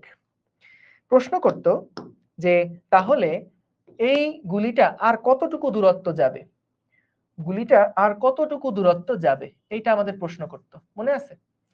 যে একটা গুলি কাঠের তক্তার দিকে ফায়ার করা হলো, তো গুলিটা একটা নির্দিষ্ট দূরত্ব যাওয়ার পরে গুলির বেগ হয়ে যায় অর্ধেক, গুলিটার কতটুকু দূরত্ব যাবে, তাই না? গুলিটা আর কতটুকু দূরত্ব যাবে। এখন আমরা এইখান থেকে যেটা করতে পারি, একদম বাচ্চাকালে যখন আমরা ম্যাথ করতাম তখন গতিসূত্র দিয়ে যখন ম্যাথ করতাম তখন কিভাবে এটা লিখতাম দেখো, যে ভি স্কয়ার সমান সমান ইউ স্কয়ার মাইনাস 2ax, এই সূত্রের মধ্যে যদি ফেলি, দেখো শেষ বেগ যেটা সেটা কি ভি বাই 2 স্কয়ার সমান সমান V square minus 2 into a into 3। এখান থেকে আমরা কি এর একটা মান বের করতাম না? এর একটা মান বের করতাম। এখান থেকে আমরা এর একটা মান বের করতাম, যে আমাদের মন্দনের মান কত সেটা বের করতাম। এবং তারপরে প্রথমে তো এইটুকু অংশের জন্য V square square 2x apply করছিলাম, এবার এইটুকু অংশের জন্য অ্যাপ্লাই করব। এইবার এই বাকি অংশটুকুর জন্য অ্যাপ্লাই করতাম, যে শেষ বেগ তো এইখানে গিয়ে শেষ বেগ কত হয়ে যাবে, 0 হয়ে যাবে। তাহলে 0 স্কয়ার সমান সমান v/2 square minus 2 into a into x। তাহলে x এর মান কত হয়, v/2 whole square divided by 2 into v square by v square by 4 divided by 2 into 3। এখান থেকে আমরা x এর একটা ভ্যালু কিন্তু বের করে ফেলতাম, এবং এখান থেকে হিসাব করে কত আসতো, এটা 1 আসতো না, ওই যে 3 ভাগের 1 ভাগ হয়ে যেত, বা যাই হোক দেখো আর কি হিসাব করে কত হয়। এই তো ছিল যে আমরা দুই ভাবে এরকম করে ম্যাথ করতাম। ভি দুইটা কেন, কেন ভি দুইটা, কারণ হলো এটা হলো আমরা সূত্রের মধ্যে যখন বসাইছি তখন এটাকে আদিবেগ আকারে বসাইছি, এটা হলো আদিবেগ, এটা হলো শেষ বেগ। এইটুকু কেসের মধ্যে একটা আদিবেগ, এটা শেষ বেগ। যখন আমরা এই প্রথম 3 মিটার দূরত্বে গতিসূত্রটা অ্যাপ্লাই করলাম, তার পরের অংশটাতে যখন আমরা আবার গতিসূত্র অ্যাপ্লাই করব তখনকার জন্য এই যে 0 স্কয়ার সমান সমান v/2 whole square minus 2 into a into x। দেখো ক্লিয়ার, এটুকু বুঝছি। এখন এই সেম প্রবলেমটা আমরা যদি কাজ শক্তি উপপাদ্য দিয়ে করি, বা একটা শর্টকাটে যদি একটু দেখাইতে চাই, দেখো জিনিসটাকে এভাবে চিন্তা করা যায় যে আমাদের বলতো 3 মিটার দূরত্ব যেতে কতটুকু পরিমাণ শক্তি খরচ হয়েছে বলতো, 3 মিটার দূরত্ব যেতে কতটুকু পরিমাণ শক্তি খরচ হয়েছে, হাফ mv স্কয়ার, এটা ছিল টোটাল এনার্জি, সেখান থেকে হাফ m v/2 স্কয়ার, বলতো এইটাকে, এইটাই না, যে নিচে লিখলাম কতটুকু দূরত্ব গেছি আর এইটুকু দূরত্ব যেতে খরচ কত। আমি এটাকে বাংলা ভাষায় একটু বাম পাশে লিখে দিই, যে নিচে হচ্ছে লিখবো দূরত্ব, আর উপরে লিখবো ওই দূরত্ব যেতে এনার্জি খরচ, ওই দূরত্ব যেতে খরচ, খরচ। সিম্পলি জিনিসটা এরকম যে একটা গাড়িতে তেল লাগবে, সো কত দূরত্ব আর উপরে তেলের পরিমাণ, ঠিক আছে, বা কত টাকা লাগবে এরকম। সো তাহলে নিচে লিখলাম দূরত্ব, উপরে লিখলাম এনার্জি খরচ কত হয়েছে, কতটুকু খরচ হয়েছে। হাফ এম ভি স্কয়ার ছিল শুরুতে, এখানে তার এনার্জি ছিল কতটুকু, হাফ এম ভি স্কয়ার ছিল শুরুতে, এবং তারপরে এখানে গিয়ে তার এনার্জি কত হয়ে গেছে, এখানে গিয়ে এনার্জি হয়ে গেছে হাফ এম v/2 স্কয়ার। তাহলে এখানে আমাদের শুরুতে এনার্জি ছিল half M V square, 3 metre দূরত্ব যাওয়ার পরে তার কাছে এখন এনার্জি আছে কত, বেগ যখন অর্ধেক আছে এত, তাহলে এনার্জি খরচ হয়েছে বিয়োগফল পরিমাণ না, খরচ হয়েছে এইটুকু পরিমাণ। এখন তাহলে বলো তো আমার কাছে, যে এই বস্তুটার কাছে বা এই গুলিটার কাছে এনার্জি আর আছে কতটুকু, আর কতটুকু এনার্জি আর এই গুলিটার কাছে অবশিষ্ট আছে বলতো। তার কাছে অবশিষ্ট আছে half M V square, v/2 square পরিমাণ এনার্জি, তার কাছে অবশিষ্ট আছে এতটুকু পরিমাণ এনার্জি। সো এই অবশিষ্ট থাকা এনার্জিটা দিয়ে বস্তুটার কতটুকু দূরত্ব যাবে, এই এক্স এর মানটাই আমাদের বের করতে হবে। বুঝতে পারছো? একদম জিনিসটা সিম্পলি এভাবে চিন্তা করবা, যে মনে করো তুমি গাড়ি চালাচ্ছ, গাড়িতে তেল লাগবে, সো তাহলে নিচে হচ্ছে তোমার কত দূরত্ব যেতে হবে, আর উপরে হচ্ছে ওই দূরত্ব যেতে তেলের পরিমাণ কতটুকু লাগবে। হ্যাঁ, তাহলে দেখো এখানে লিখছে 3 মিটার, 3 মিটার যেতে খরচ কত হয়েছে সেটুকু লিখলাম, কতটুকু এনার্জি খরচ করে সে 3 মিটার গেছে এটা বের করলাম। আর এই পাশে কি, একই জিনিস, এটাও হলো দূরত্ব বাই খরচ।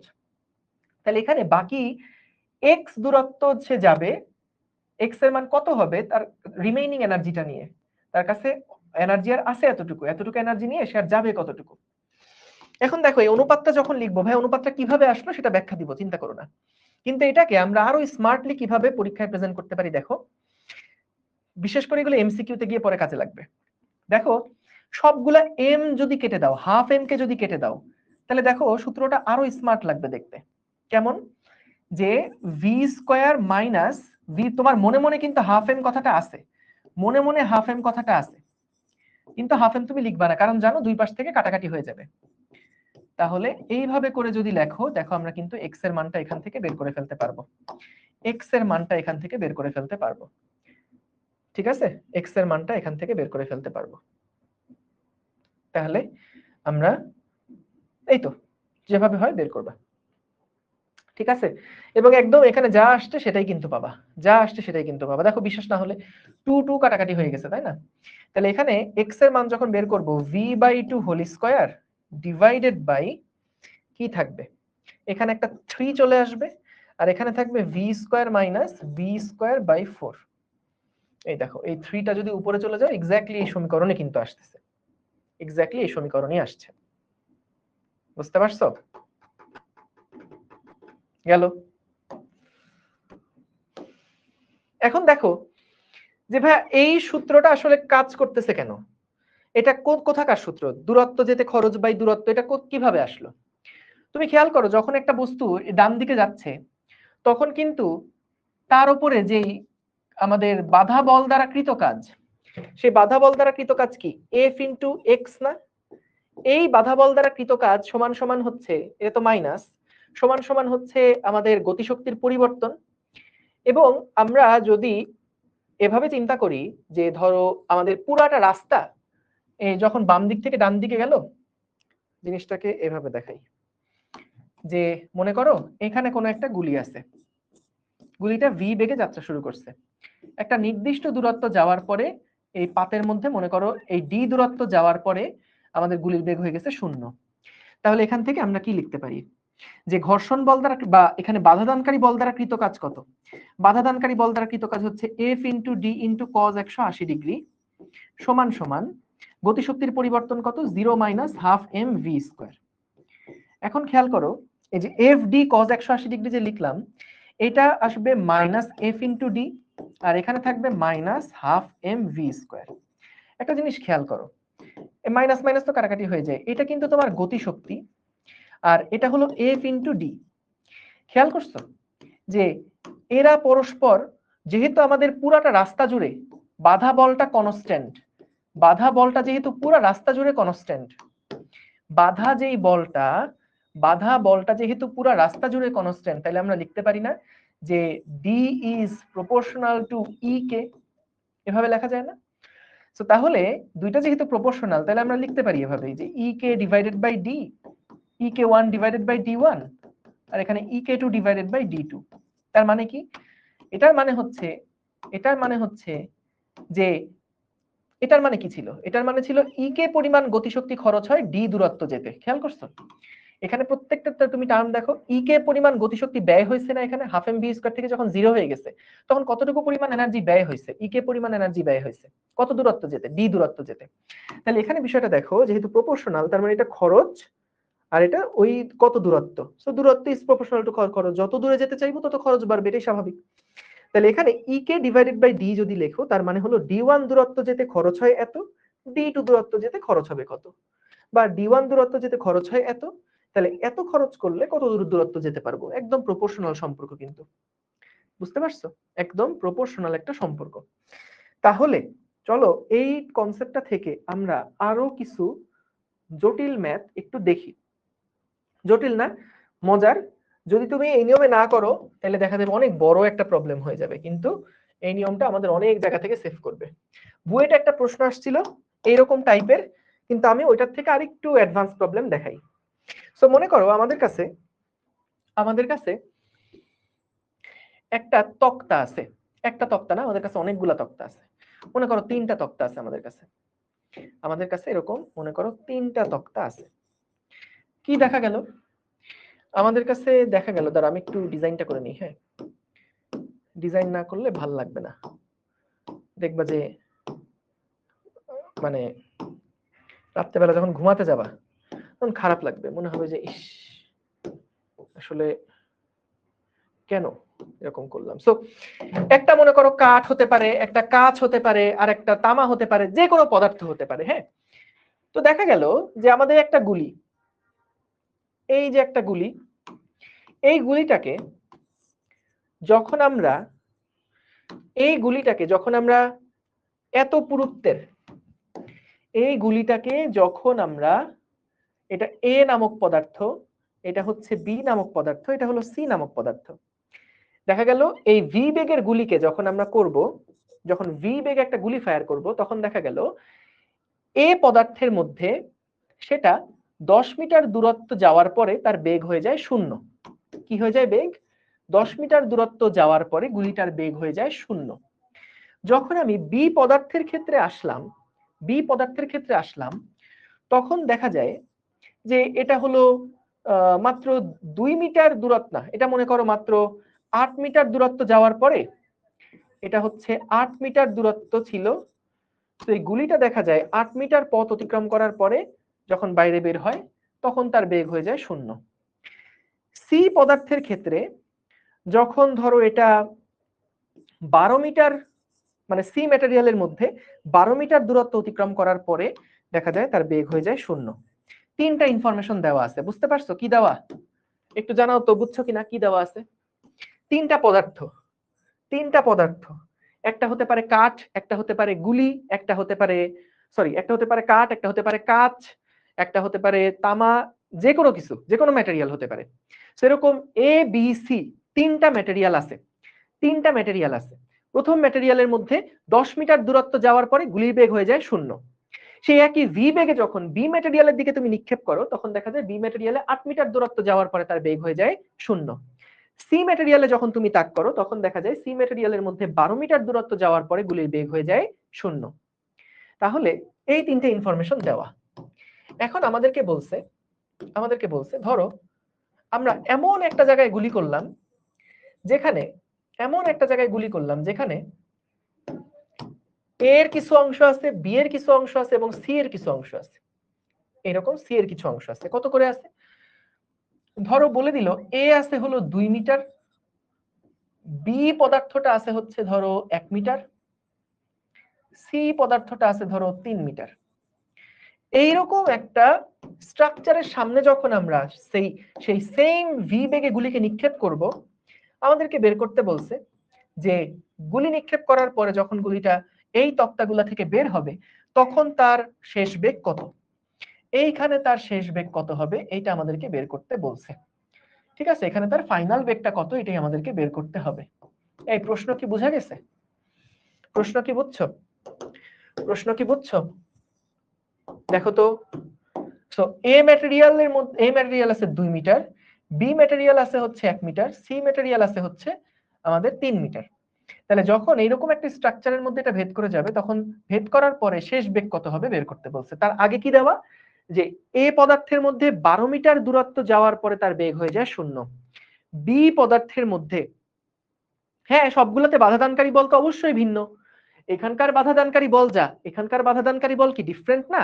কারণ তা না হলে তো এখানে 10 মিটার পথ যাওয়ার পরে ওর বেগ হয়ে যায় 0, এইখানে কি 8 মিটার দূরত্ব যাওয়ার পরে তার বেগ হয়ে যাচ্ছে 0, এইখানে কি 12 মিটার পথ যাওয়ার পরে বেগ হয়ে যাচ্ছে 0। তাহলে বলতো সবচেয়ে বেশি বাধাদানকারী বল কোথায়, এ তে, বি তে না সি তে? বলতো সবচেয়ে বেশি বাধাদানকারী বল কোথায় বলতো? বি তে। ভেরি গুড, বি তে। তাহলে আমাদের এখান থেকে মূলত যেটা বের করা লাগবে যে আমরা কিছু অংশ এ কেটে নিলাম, কিছু অংশ বি কেটে নিলাম, কিছু অংশ সি কেটে নিলাম। এরকম ছোট ছোট অংশগুলা কেটে যখন আমি একটা বানালাম, একটা স্ট্রাকচার বানালাম, তখন এক পাশ থেকে যদি আমি ঠাই করে একটা গুলি ছাড়ি তাহলে তিনটা রকম বাধাদানকারী বল অতিক্রম করে সে যখন বের হবে তখন তার ফাইনাল বেগটা কত হবে এটা বের করতে বলছে। হ্যাঁ, ফাইনাল বেগটা কত বের করতে বলছে। তাহলে প্রশ্ন বুঝছি, ক্লিয়ার? এখন আসো আমরা কিভাবে সলভ করব, দেখো স্মার্টলি। প্রথমে দেখো তো এখানে তার যে মোট শক্তিটা ছিল, বলতো এ দূরত্ব যাওয়ার পরে তার শক্তি কিছুটা কমে যাবে না? বি দূরত্ব যাওয়ার পরে তার শক্তি আরো একটু কমে যাবে, সি দূরত্ব যাওয়ার পরে তার শক্তি আরো কিছুটা কমে যাবে, এবং ফাইনালি কিন্তু রিমেইনিং একটা শক্তি থাকবে। দেখো প্রত্যেকটা বাধা বল অতিক্রম করতে কিন্তু তার কিছু পরিমাণ এনার্জি আস্তে আস্তে ক্ষয় হতে থাকবে। তো আমরা যদি এখানে ওই গতি সূত্র দিয়ে করতে চাই তাহলে কিন্তু আমাদের অনেক লম্বা একটা ম্যাথ হয়ে যাবে। যদি গতি সূত্র দিয়ে করতে চাই, দেখো V square U square 2as দিয়ে যদি করতে চাও তাহলে এখানে একটা ত্বরণ পাবা, সেই ত্বরণে যদি 2 মিটার যায় তাহলে শেষ বেগ কত, এইখানকার শেষ বেগ হবে এই পাতে ঢোকার আদি বেগ, এখানে আবার একটা ত্বরণ বের করতে হবে, তারপরে এখানে যেতে হবে, মানে 3 দুগুণে 6 বার V square U square 2as এটা অ্যাপ্লাই করা লাগবে। বিশাল লম্বা একটা প্রসেস। কিন্তু দেখো আমরা এখানে প্রথমে আসো এ পাতের জন্য একটু বের করে দেখি। এ পাতের জন্য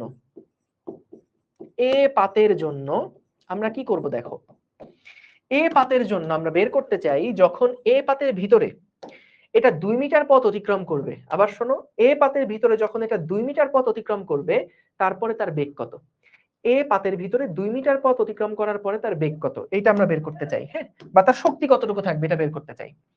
এখন আমাকে বলো, পুরা হাফ এম ভি স্কয়ার পরিমাণ শক্তি খরচ হয়ে যায়, পুরা ভি স্কয়ার পরিমাণ শক্তি খরচ হয়ে যায় 10 মিটার যেতে, তাহলে 2 মিটার যেতে তার এনার্জি খরচ হবে কত?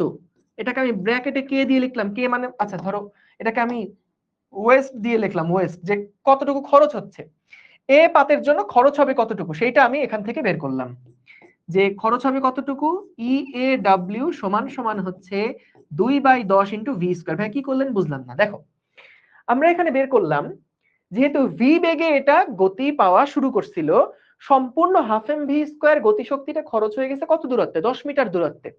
তাহলে আমরা লিখলাম 10 মিটার দূরত্ব যেতে ক্ষতি হয়ে যায় হাফ এম ভি স্কয়ার। কেন আর লিখি নাই কিছু, কারণ এখানে তো আলটিমেটলি আমাদের ওই যে এম এম কাটাকাটি হয়ে যায়, বা যেহেতু গুলির ভর এম দেওয়া নাই, তুমি আপাতত এম এর মান 2 কেজি ধরে নাও, তাহলে হাফ আর এম কি কাটাকাটি হয়ে যাচ্ছে না, তাহলে এখান থেকে ভি স্কয়ার যেটা হাফ এম কাটাকাটি হয়ে গেছে, বুঝছো? আলটিমেটলি যেটা হবে এইখানকার আর এখানকার হাফ এম দুইটা কাটাকাটি হয়ে যায়, তো এই জন্য আমরা ওইটাকে আপাতত ইগনোর করতেছি। এখানে দেখো, বা যেহেতু গুলির ভর এখানে কোথাও কখনো দেওয়া থাকে না, গুলির ভর কখনোই কোথাও দেওয়া থাকে না, তাহলে এই জন্য গুলির ভর যে কোনো একটা ধরে নেই, তো আমাদের সুবিধা হয় হাফ এম, এম সমান 2 ধরলে, তাহলে এম সমান 2 ধরলে হাফ এম কাটাকাটি হয়ে নাই হয়ে যাচ্ছে। তাহলে দেখো এ পাতের জন্য এনার্জি খরচ হয় এতটুকু পরিমাণে। একটা জিনিস খেয়াল করছো, এনার্জি খরচের পরিমাণটার দিকে একটু তাকাও তো। 2 হচ্ছে কতটুকু দূরত্ব গেলা, আর 10 হচ্ছে মোট কতটুকু দূরত্ব গেলে সম্পূর্ণ ভি স্কয়ার পরিমাণ এনার্জিটা খরচ হয়ে যায়, সম্পূর্ণ ভি স্কয়ার পরিমাণ এনার্জিটা খরচ হয়ে যায়। এই যে মমিন, কাটা গেলে ইএ হয় কিভাবে, তুমি এখানে কাটার কথা বাদ দাও, তাহলে হাফ এম যেটা সেটাকে এম এর মান 2 ধরে নাও, ঠিক আছে? তাহলে খুশি, এম এর মান 2 ধরে নাও, তাইলেই হচ্ছে। কি বললাম দেখো, 2/10 ইন্টু ভি স্কয়ার। 2 মানে কি, 2 মানে হচ্ছে কতটুকু দূরত্ব গেছি, আর 10 মানে হচ্ছে ওই পাতের মধ্যে কতটুকু দূরত্ব গেলে তার গতিশক্তি সম্পূর্ণটা খরচ হয়ে যায়। তাহলে দেখো 2/10। একটু চালাক তো তোমরা অনেক, বলো তো দেখি বি পাতের জন্য খরচ কতটুকু হবে বলো তো। আমরা এ পাতের জন্য বের করলাম, বলো তো দেখি বি পাতের জন্য খরচ কত হবে, একবারে বলবা, কোনো সমীকরণ দরকার নাই। বলো তো বি পাতের জন্য খরচ কতটুকু হবে বলো তো, খরচ কতটুকু হবে? 1 metre divided by 8 into V square, অর্থাৎ মোট শক্তির 1/8 পরিমাণ কিন্তু এখানে খরচ হয়ে যাবে, বুঝছি? দেখো তো, তারপরে আসো সি পাতের জন্য এনার্জি খরচ হবে কত, সি পাতের জন্য এনার্জি খরচ হবে কত, এনার্জি খরচ হবে কত, এনার্জি খরচ হবে, এটা তোমরা বলবা, বলো কত হবে সি পাতের জন্য এনার্জি খরচ হবে কত বলো। নিয়ম কিন্তু একই, এ পাতের জন্য দেখো 10 মিটার দূরত্ব যেতে এনার্জি খরচ হয় V half M V square পরিমাণ, তাহলে 2 মিটার দূরত্ব যাওয়ার পরে এনার্জি খরচ হবে ই এ পরিমাণ। একইভাবে বি এর জন্য একইভাবে করছি, যে আমাদের 8 মিটার দূরত্ব যেতে এনার্জি খরচ হয় ভি স্কয়ার, তাহলে 1 মিটার দূরত্ব যেতে খরচ হবে কত, তাহলে বি তে খরচ হলো 1/8, সি তে খরচ কত, এই যে লিখে ফেলছো, এটা 3/12, 3/12 বা 1/4 লিখলেও হতো, যাই হোক 3/12 ভি স্কয়ার, ঠিক আছে? এটা লিখলাম। এইবার আমাকে বলো তো দেখি, যখন তাহলে আমরা বের হচ্ছি এখান থেকে, যখন এখানে বের হচ্ছি, তখন আমাদের রিমেইনিং যে গতিশক্তি, আমি এখানে লিখলাম ই কে রিমেইনিং, রিমেইনিং যে গতিশক্তি, ই কে রিমেইনিং যে গতিশক্তি সেটা কি হবে? শুরুতে মোট যে গতিশক্তি ছিল, আমরা তো হাফ এমটাকে 1 ধরে নিছি, তাহলে দেখো শুরুতে, আরে শুরুতে মোট যে গতিশক্তি ছিল সেটা হচ্ছে ভি স্কয়ার, এখান থেকে বাদ যাবে এ পাত অতিক্রমের জন্য আমাদের এনার্জি খরচ হয়েছে কত, এইটুকু পরিমাণ এনার্জি আমাদের খরচ হয়েছে এ পাত অতিক্রম করতে। বা একটা কাজ করি, দাঁড়াও এখান থেকে লিখি, যে আমাদের এটা হলো এ পাত অতিক্রম করতে এনার্জি খরচ কত সেটা বাদ যাবে, তারপরে বি পাত অতিক্রম করতে এনার্জি খরচ কত সেটা বাদ যাবে, এবং তারপরে সি পাত যেতে এনার্জি খরচ কত হয় সেটা বাদ যাবে। তাহলে ই কে রিমেইনিং যেটা, এটা সমান আমরা লিখতে পারি ভি স্কয়ার সমান V square minus 2/10 V square minus 1/8 V square minus 3/12 V square. এখন ই কে রিমেইনিং তার মানে কি, এইখানে কি তার একটা বেগ থাকবে না, ভি এফ, তাহলে সবগুলো এনার্জি প্রথমে এইটুকু এনার্জি নিয়ে এসে যাত্রা শুরু করছিল, এ পাত অতিক্রমের পরে তার কাছে আছে এখন এতটুকু এনার্জি, কারণ এটুকু খরচ হয়ে গেছে। বি পাতের জন্য তার খরচ হয়েছে এতটুকু, সি পাতের জন্য তার খরচ হয়েছে এতটুকু, তাহলে প্রথম যে এনার্জিটা ছিল সেখান থেকে এইটা বাদ এইটা বাদ এইটা বাদ, তাহলে বাকি আছে কতটুকু? বাকি আছে হচ্ছে দেখো তো half M V final square, হয় না? তো দেখছো এই ডান পাশেও কিন্তু সবার মধ্যে এম টার্মটা থাকতো, হাফ এম টার্মটা থাকতো, বাম পাশেও সবার মধ্যে হাফ এম টার্মটা থাকতো। তো ডান বাম এই হাফ এম পার্টটা আমরা পুরাটাই কিন্তু আসলে অমিট করে দিতে পারি, কারণ দেখো এই ডান পাশে কি প্রত্যেকটার মধ্যে হাফ এম ভি স্কয়ার, এখানেও হাফ এম ভি স্কয়ার, এখানেও হাফ এম ভি, সবার মধ্যে কিন্তু হাফ এম টার্মটা আছে। কারণ দেখো যে ভি স্কয়ার যখন তুমি লিখছো এখানে কি হাফ এম আছে না, এইখানে একটা হাফ এম আছে না, তাহলে এখানে হাফ এম থাকলে এখানেও কি সেই হাফ এম আছে না, তাহলে প্রত্যেকটা ক্ষয়ের মধ্যে কিন্তু হাফ এম আছে, হাফ এম আছে, হাফ এম আছে, এখানেও শুরুতে হাফ এম আছে, এখানেও হাফ এম আছে, সবগুলো হাফ এম কি হয়ে যায়, কাটাকাটি হয়ে যায়। এই জন্য আমরা স্মার্টলি ওটাকে লিখলাম না, হাফ এমটা বাদ। তাহলে এখান থেকে খেয়াল করো ফাইনাল যে বেগটা আমরা পাবো সেই বেগটা স্কয়ার রুট অফ, এখন দেখো সেই বেগটা হচ্ছে স্কয়ার রুট অফ কত হচ্ছে, শুরুতে বেগ ছিল ভি, তাহলে গতিশক্তি ভি স্কয়ার মাইনাস এ পাত অতিক্রম করতে শক্তি খরচ কত হয়েছে 2/10 into V square minus 1/8 into V square minus 3/12 into V square. তাইলে তুমি এখান থেকে যোগ বিয়োগ করে দেখো ভি ফাইনালটা কত অংশ হয়, মানে এটা টোটাল ভিটা কত হয় সেটাই বের করে দেখবা। ভি এর মান যদি দেওয়া থাকে তাহলে তো দেওয়াই থাকলো, না হলে সামথিং ইন্টু ভি পাবা। ঠিক আছে, সামথিং ইন্টু ভি পাবা। দেখো তো বুঝছো কিনা?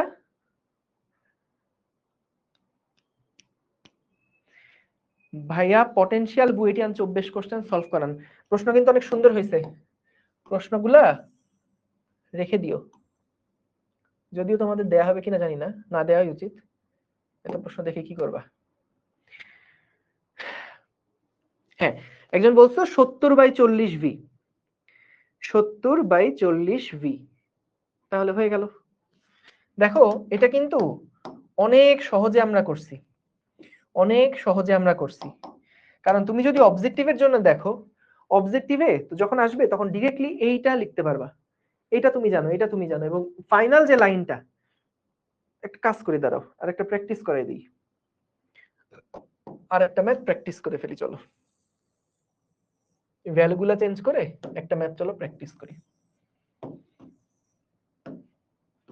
এগুলা সব চেঞ্জ করে দেই। হ্যাঁ, সো মনে করো আমাদের এইটা হচ্ছে বলে দিল 8 মিটার, এইটা বলে দিছে 4 মিটার, এইটা বলে দিছে হচ্ছে কত, একটু বড় না, 6 মিটার। তো দেখা গেল এইটুকু হলো 3 মিটার, এইটুকু হলো 2 মিটার, এইটুকু হলো 4 মিটার। তাহলে বললো ফাইনাল বেগ কত নির্ণয় করো। বের করে দেখো তো কত আসে ফাইনাল বেগ। কি করবা? ফাইনাল বেগ ভি ফাইনাল সমান সমান স্কয়ার রুট অফ শুরুতে যেই বেগ ছিল সেই বেগের উপর স্কয়ার, কারণ এখানে টোটাল এনার্জি শুরুতে ছিল, মাইনাস কি করবা, এ পার করতে কত এনার্জি খরচ হয়েছে, খরচ মানে কত, 3/8 ইন্টু ভি স্কয়ার। বি পার হতে খরচ হয়েছে কত, 2/4 ভি স্কয়ার, মানে আছে কত আর টোটাল কত into V square, minus C পার হতে খরচ হয়েছে কত, 4/6 ভি স্কয়ার। এইবার একটু হিসাব করে দেখো তো এটার মানটা কেমন আসে, এইটুকুর মান কত আসে, এটা মানে 3/8। যদি আমি ক্যালকুলেটরে বসাই, ডিরেক্ট লিখলে হয়, এগুলো এমসিকিউতে আসবে, আসলে এমসিকিউতে আসবে, এগুলো রিটেনে আসার চান্স কম। যদি রিটেনে আসে তাহলে এভাবে করে করে দিয়ে আসবা, এভাবে করে একটু লিখে দিয়ে করে আসবা, কিন্তু এমসিকিউ যদি আসে ফটাফট এক লাইনে করে ফেলবা। So 1 minus 3/8 minus 0.5 minus 2/3। দেখো তো এটার রেজাল্ট ভিতরে মাইনাস আসে। হ্যাঁ, বলো তো মাইনাস আসা মানে কি, এর ভিতরে মাইনাস আসছে সেটার মানেটা কি বলো তো দেখি, কে বলতে পারো? এটার ভিতরে মাইনাস আসছে এটার মানে কি? থেমে যাবে, গুড, থেমে যাবে। ম্যাথ ইরর কেন গাধা, ম্যাথ ইরর তো ক্যালকুলেটর আমাদেরকে ম্যাথ ইরর দিচ্ছে, ফিজিক্স এটার মানে কি বুঝবো, মাইনাস আসছে এটার মানেটা কি? মাইনাস আসছে এটার মানে হচ্ছে তুমি দেখো, তার মানে জিরো একদম যখন পুরাটা ভেদ করে গেল তার বেগের মানে আমাদের মাইনাস আসছে, তার মানে ম্যাথ ইররই, তার মানে এখানে কোনো এটা সম্ভব না, ফিজিক্যালি এটা সম্ভব না। তার মানেটা কি?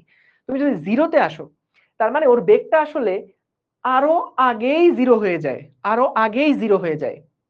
এখন যদি এটা জিজ্ঞেস করে যে আচ্ছা কত দূরত্ব যাওয়ার পরে বেগ শূন্য হয়ে যাবে, যদি জিজ্ঞেস করে কত দূরত্ব যাওয়ার পরে বেগ শূন্য হয়ে যাবে, যে আবরার আবতাহি বলছে বের হতে পারবে না, গুড। যদি বলে কত দূরত্ব যাওয়ার পরে বেগ শূন্য হয়ে যাবে, এই প্রশ্নটা দিয়ে বললো যে হয় শেষ বেগ বের করো, শেষ বেগ কত বের করো, বা কোথায় আটকাবে বের করো, বা কোথায় আটকাবে, কোথায় আটকাবে, হয় শেষ বেগ বের করো অথবা কোথায় আটকাবে সেটা বের করো। তাহলে আমরা কি করব? তাহলে এখন দেখি তো, আমরা প্রথমে আগে টেস্ট করতে চাই যে আচ্ছা সি এর মধ্যে কি আটকাইছে কিনা, একটু দেখি সি এর মধ্যে আটকাইছে কিনা। তাহলে এইটুকু অংশকে তুমি বাদ দাও, প্রথমে আগে হিসাব করে দেখি, প্রথমে আগে আমরা একটু হিসাব করে দেখি যে বি আর সি পার করার পরে তার মধ্যে কোনো এনার্জি রিমেইনিং থাকে কিনা, বি আর সি পার করার পরে তার মধ্যে কোনো এনার্জি থাকে কিনা, দেখি তো থাকে কিনা। তার মধ্যে কি আর কোনো এনার্জি থাকে? 1 মাইনাস 3/8 মাইনাস 0.5 কত আসে? 0.125 আসে। তার মানে বি পার করার পরে কিন্তু তার কাছে এনার্জি থাকে, এই যে বি পার হয়ে যাওয়ার পরে তার কাছে এনার্জি থাকে। তার মানে বলতো দেখি আটকাইছে কোথায়, আটকাইছে কোথায় বলতো? বি তে আটকাইছে না সি তে আটকাইছে? সি তে আটকাইছে, গুড। তাহলে যদি সি তে আটকায়, বলতো সি তে কি সে পুরাপুরি 4 মিটার দূরত্ব অতিক্রম করতে পারছে?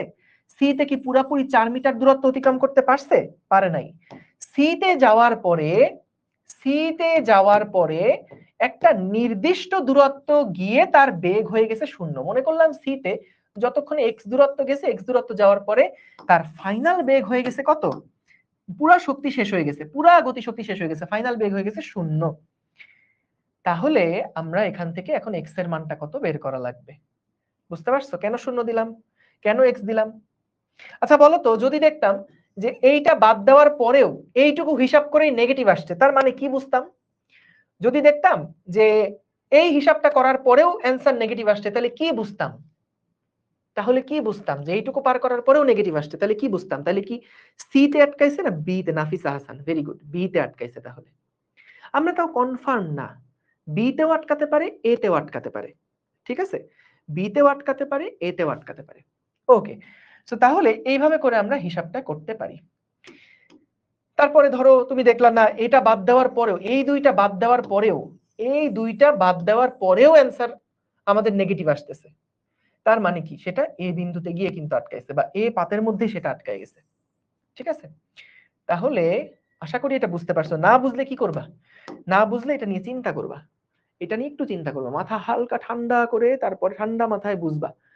ক্লাস আরেকবার করবা পারলে, বা একটু চিন্তা করবা, নিজে লিখে লিখেও যদি চিন্তা করো, যেহেতু এটা এনার্জি নিয়ে কাজ। যে তুমি যখন এখানে ঢুকছো, এখানে তোমার পকেটে ছিল 100 টাকা, যখন এ পার করছো পকেট থেকে কিছু টাকা কমে গেছে, বি পার করার পরে কিছু টাকা কমে গেছে, সি পার করার পরে কিছু টাকা কমে গেছে। তো টাকা যদি মাঝখানে শেষ হয়ে যায়, তাহলে মাঝখানে কোথাও একটা গিয়ে আটকায় যাবা। সে একদম যোগ বিয়োগের খেলা, কিন্তু কোনো ঝামেলা নাই, জাস্ট যোগ বিয়োগের খেলা। তাহলে এখান থেকে যদি 0 হয়, তাহলে কি আমরা বের করতে পারবো না যে 1 সমান সমান 3/8 প্লাস 2/4 প্লাস x/6? তাহলে এখান থেকে আমরা x এর ভ্যালু কত বের করে ফেলবো, x এর ভ্যালু কত বের করে ফেলবো। তাহলে 1 মাইনাস 3/8 মাইনাস 0.5 ইন্টু 6, 0.75, 0.75, অর্থাৎ 0.75 দূরত্ব যাওয়ার পরেই 6 মিটার, মানে এই 4 মিটারের মধ্যে 0.75 মিটার যাওয়ার পরেই কিন্তু সেটার বেগ হয়ে গেছে কত? শূন্য। অর্থাৎ মোট কত দূরত্ব অতিক্রম করলো, মোট কত দূর গেল, মোট দূরত্ব বা মোট অতিক্রান্ত দূরত্ব, মোট অতিক্রান্ত দূরত্ব সমান সমান হচ্ছে কতটুকু গেছে? 3 মিটার দূরত্ব গেছিল, তারপরে পুরো 2 মিটার দূরত্ব গেছে, এবং তারপরে 0.75 মিটার দূরত্ব গেছে। তাহলে এখান থেকে 5.75 মিটার, ঠিক আছে? 5.75 মিটার যাওয়ার পরে শেষ হয়ে গেছে। 12.75 কেন হবে? আমি কি হিসাব ভুল করলাম? না, তোমার ভুল হয়েছে। 1 মাইনাস 3/8, তারপরে মাইনাস 0.5 ইন্টু 6, এই যে 0.75 হয়।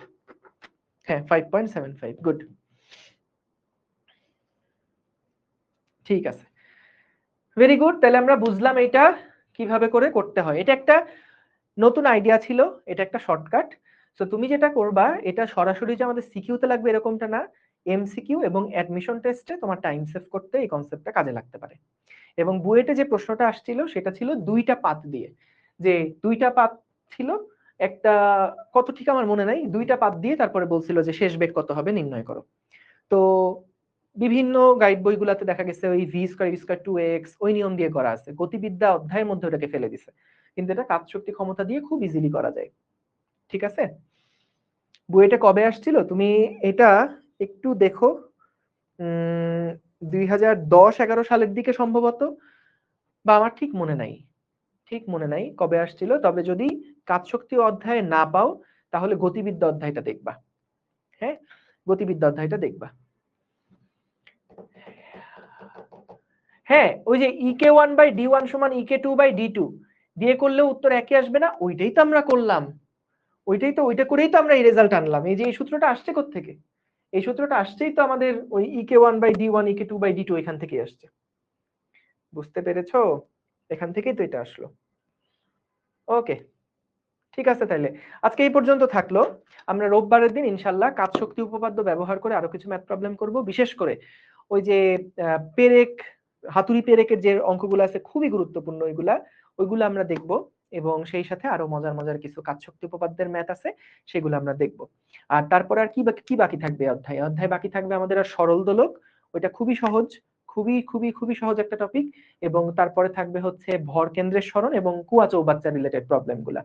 তো আমাদের টপিক আসলে একদমই বেশি বাকি নাই, অধ্যায়টাও যে খুব বেশি বড় তা না, কিন্তু ম্যাথ প্রবলেম গুলা দেখাতে যদি অনেক চাই তাহলে অনেক টাইপের ম্যাথ প্রবলেম আসলে করানো যায়। ঠিক আছে, ওকে, থ্যাংক ইউ। তাহলে শেষ করি, রোববারের দিন দেখা হবে ইনশাল্লাহ। আসসালামু আলাইকুম, আল্লাহ হাফেজ।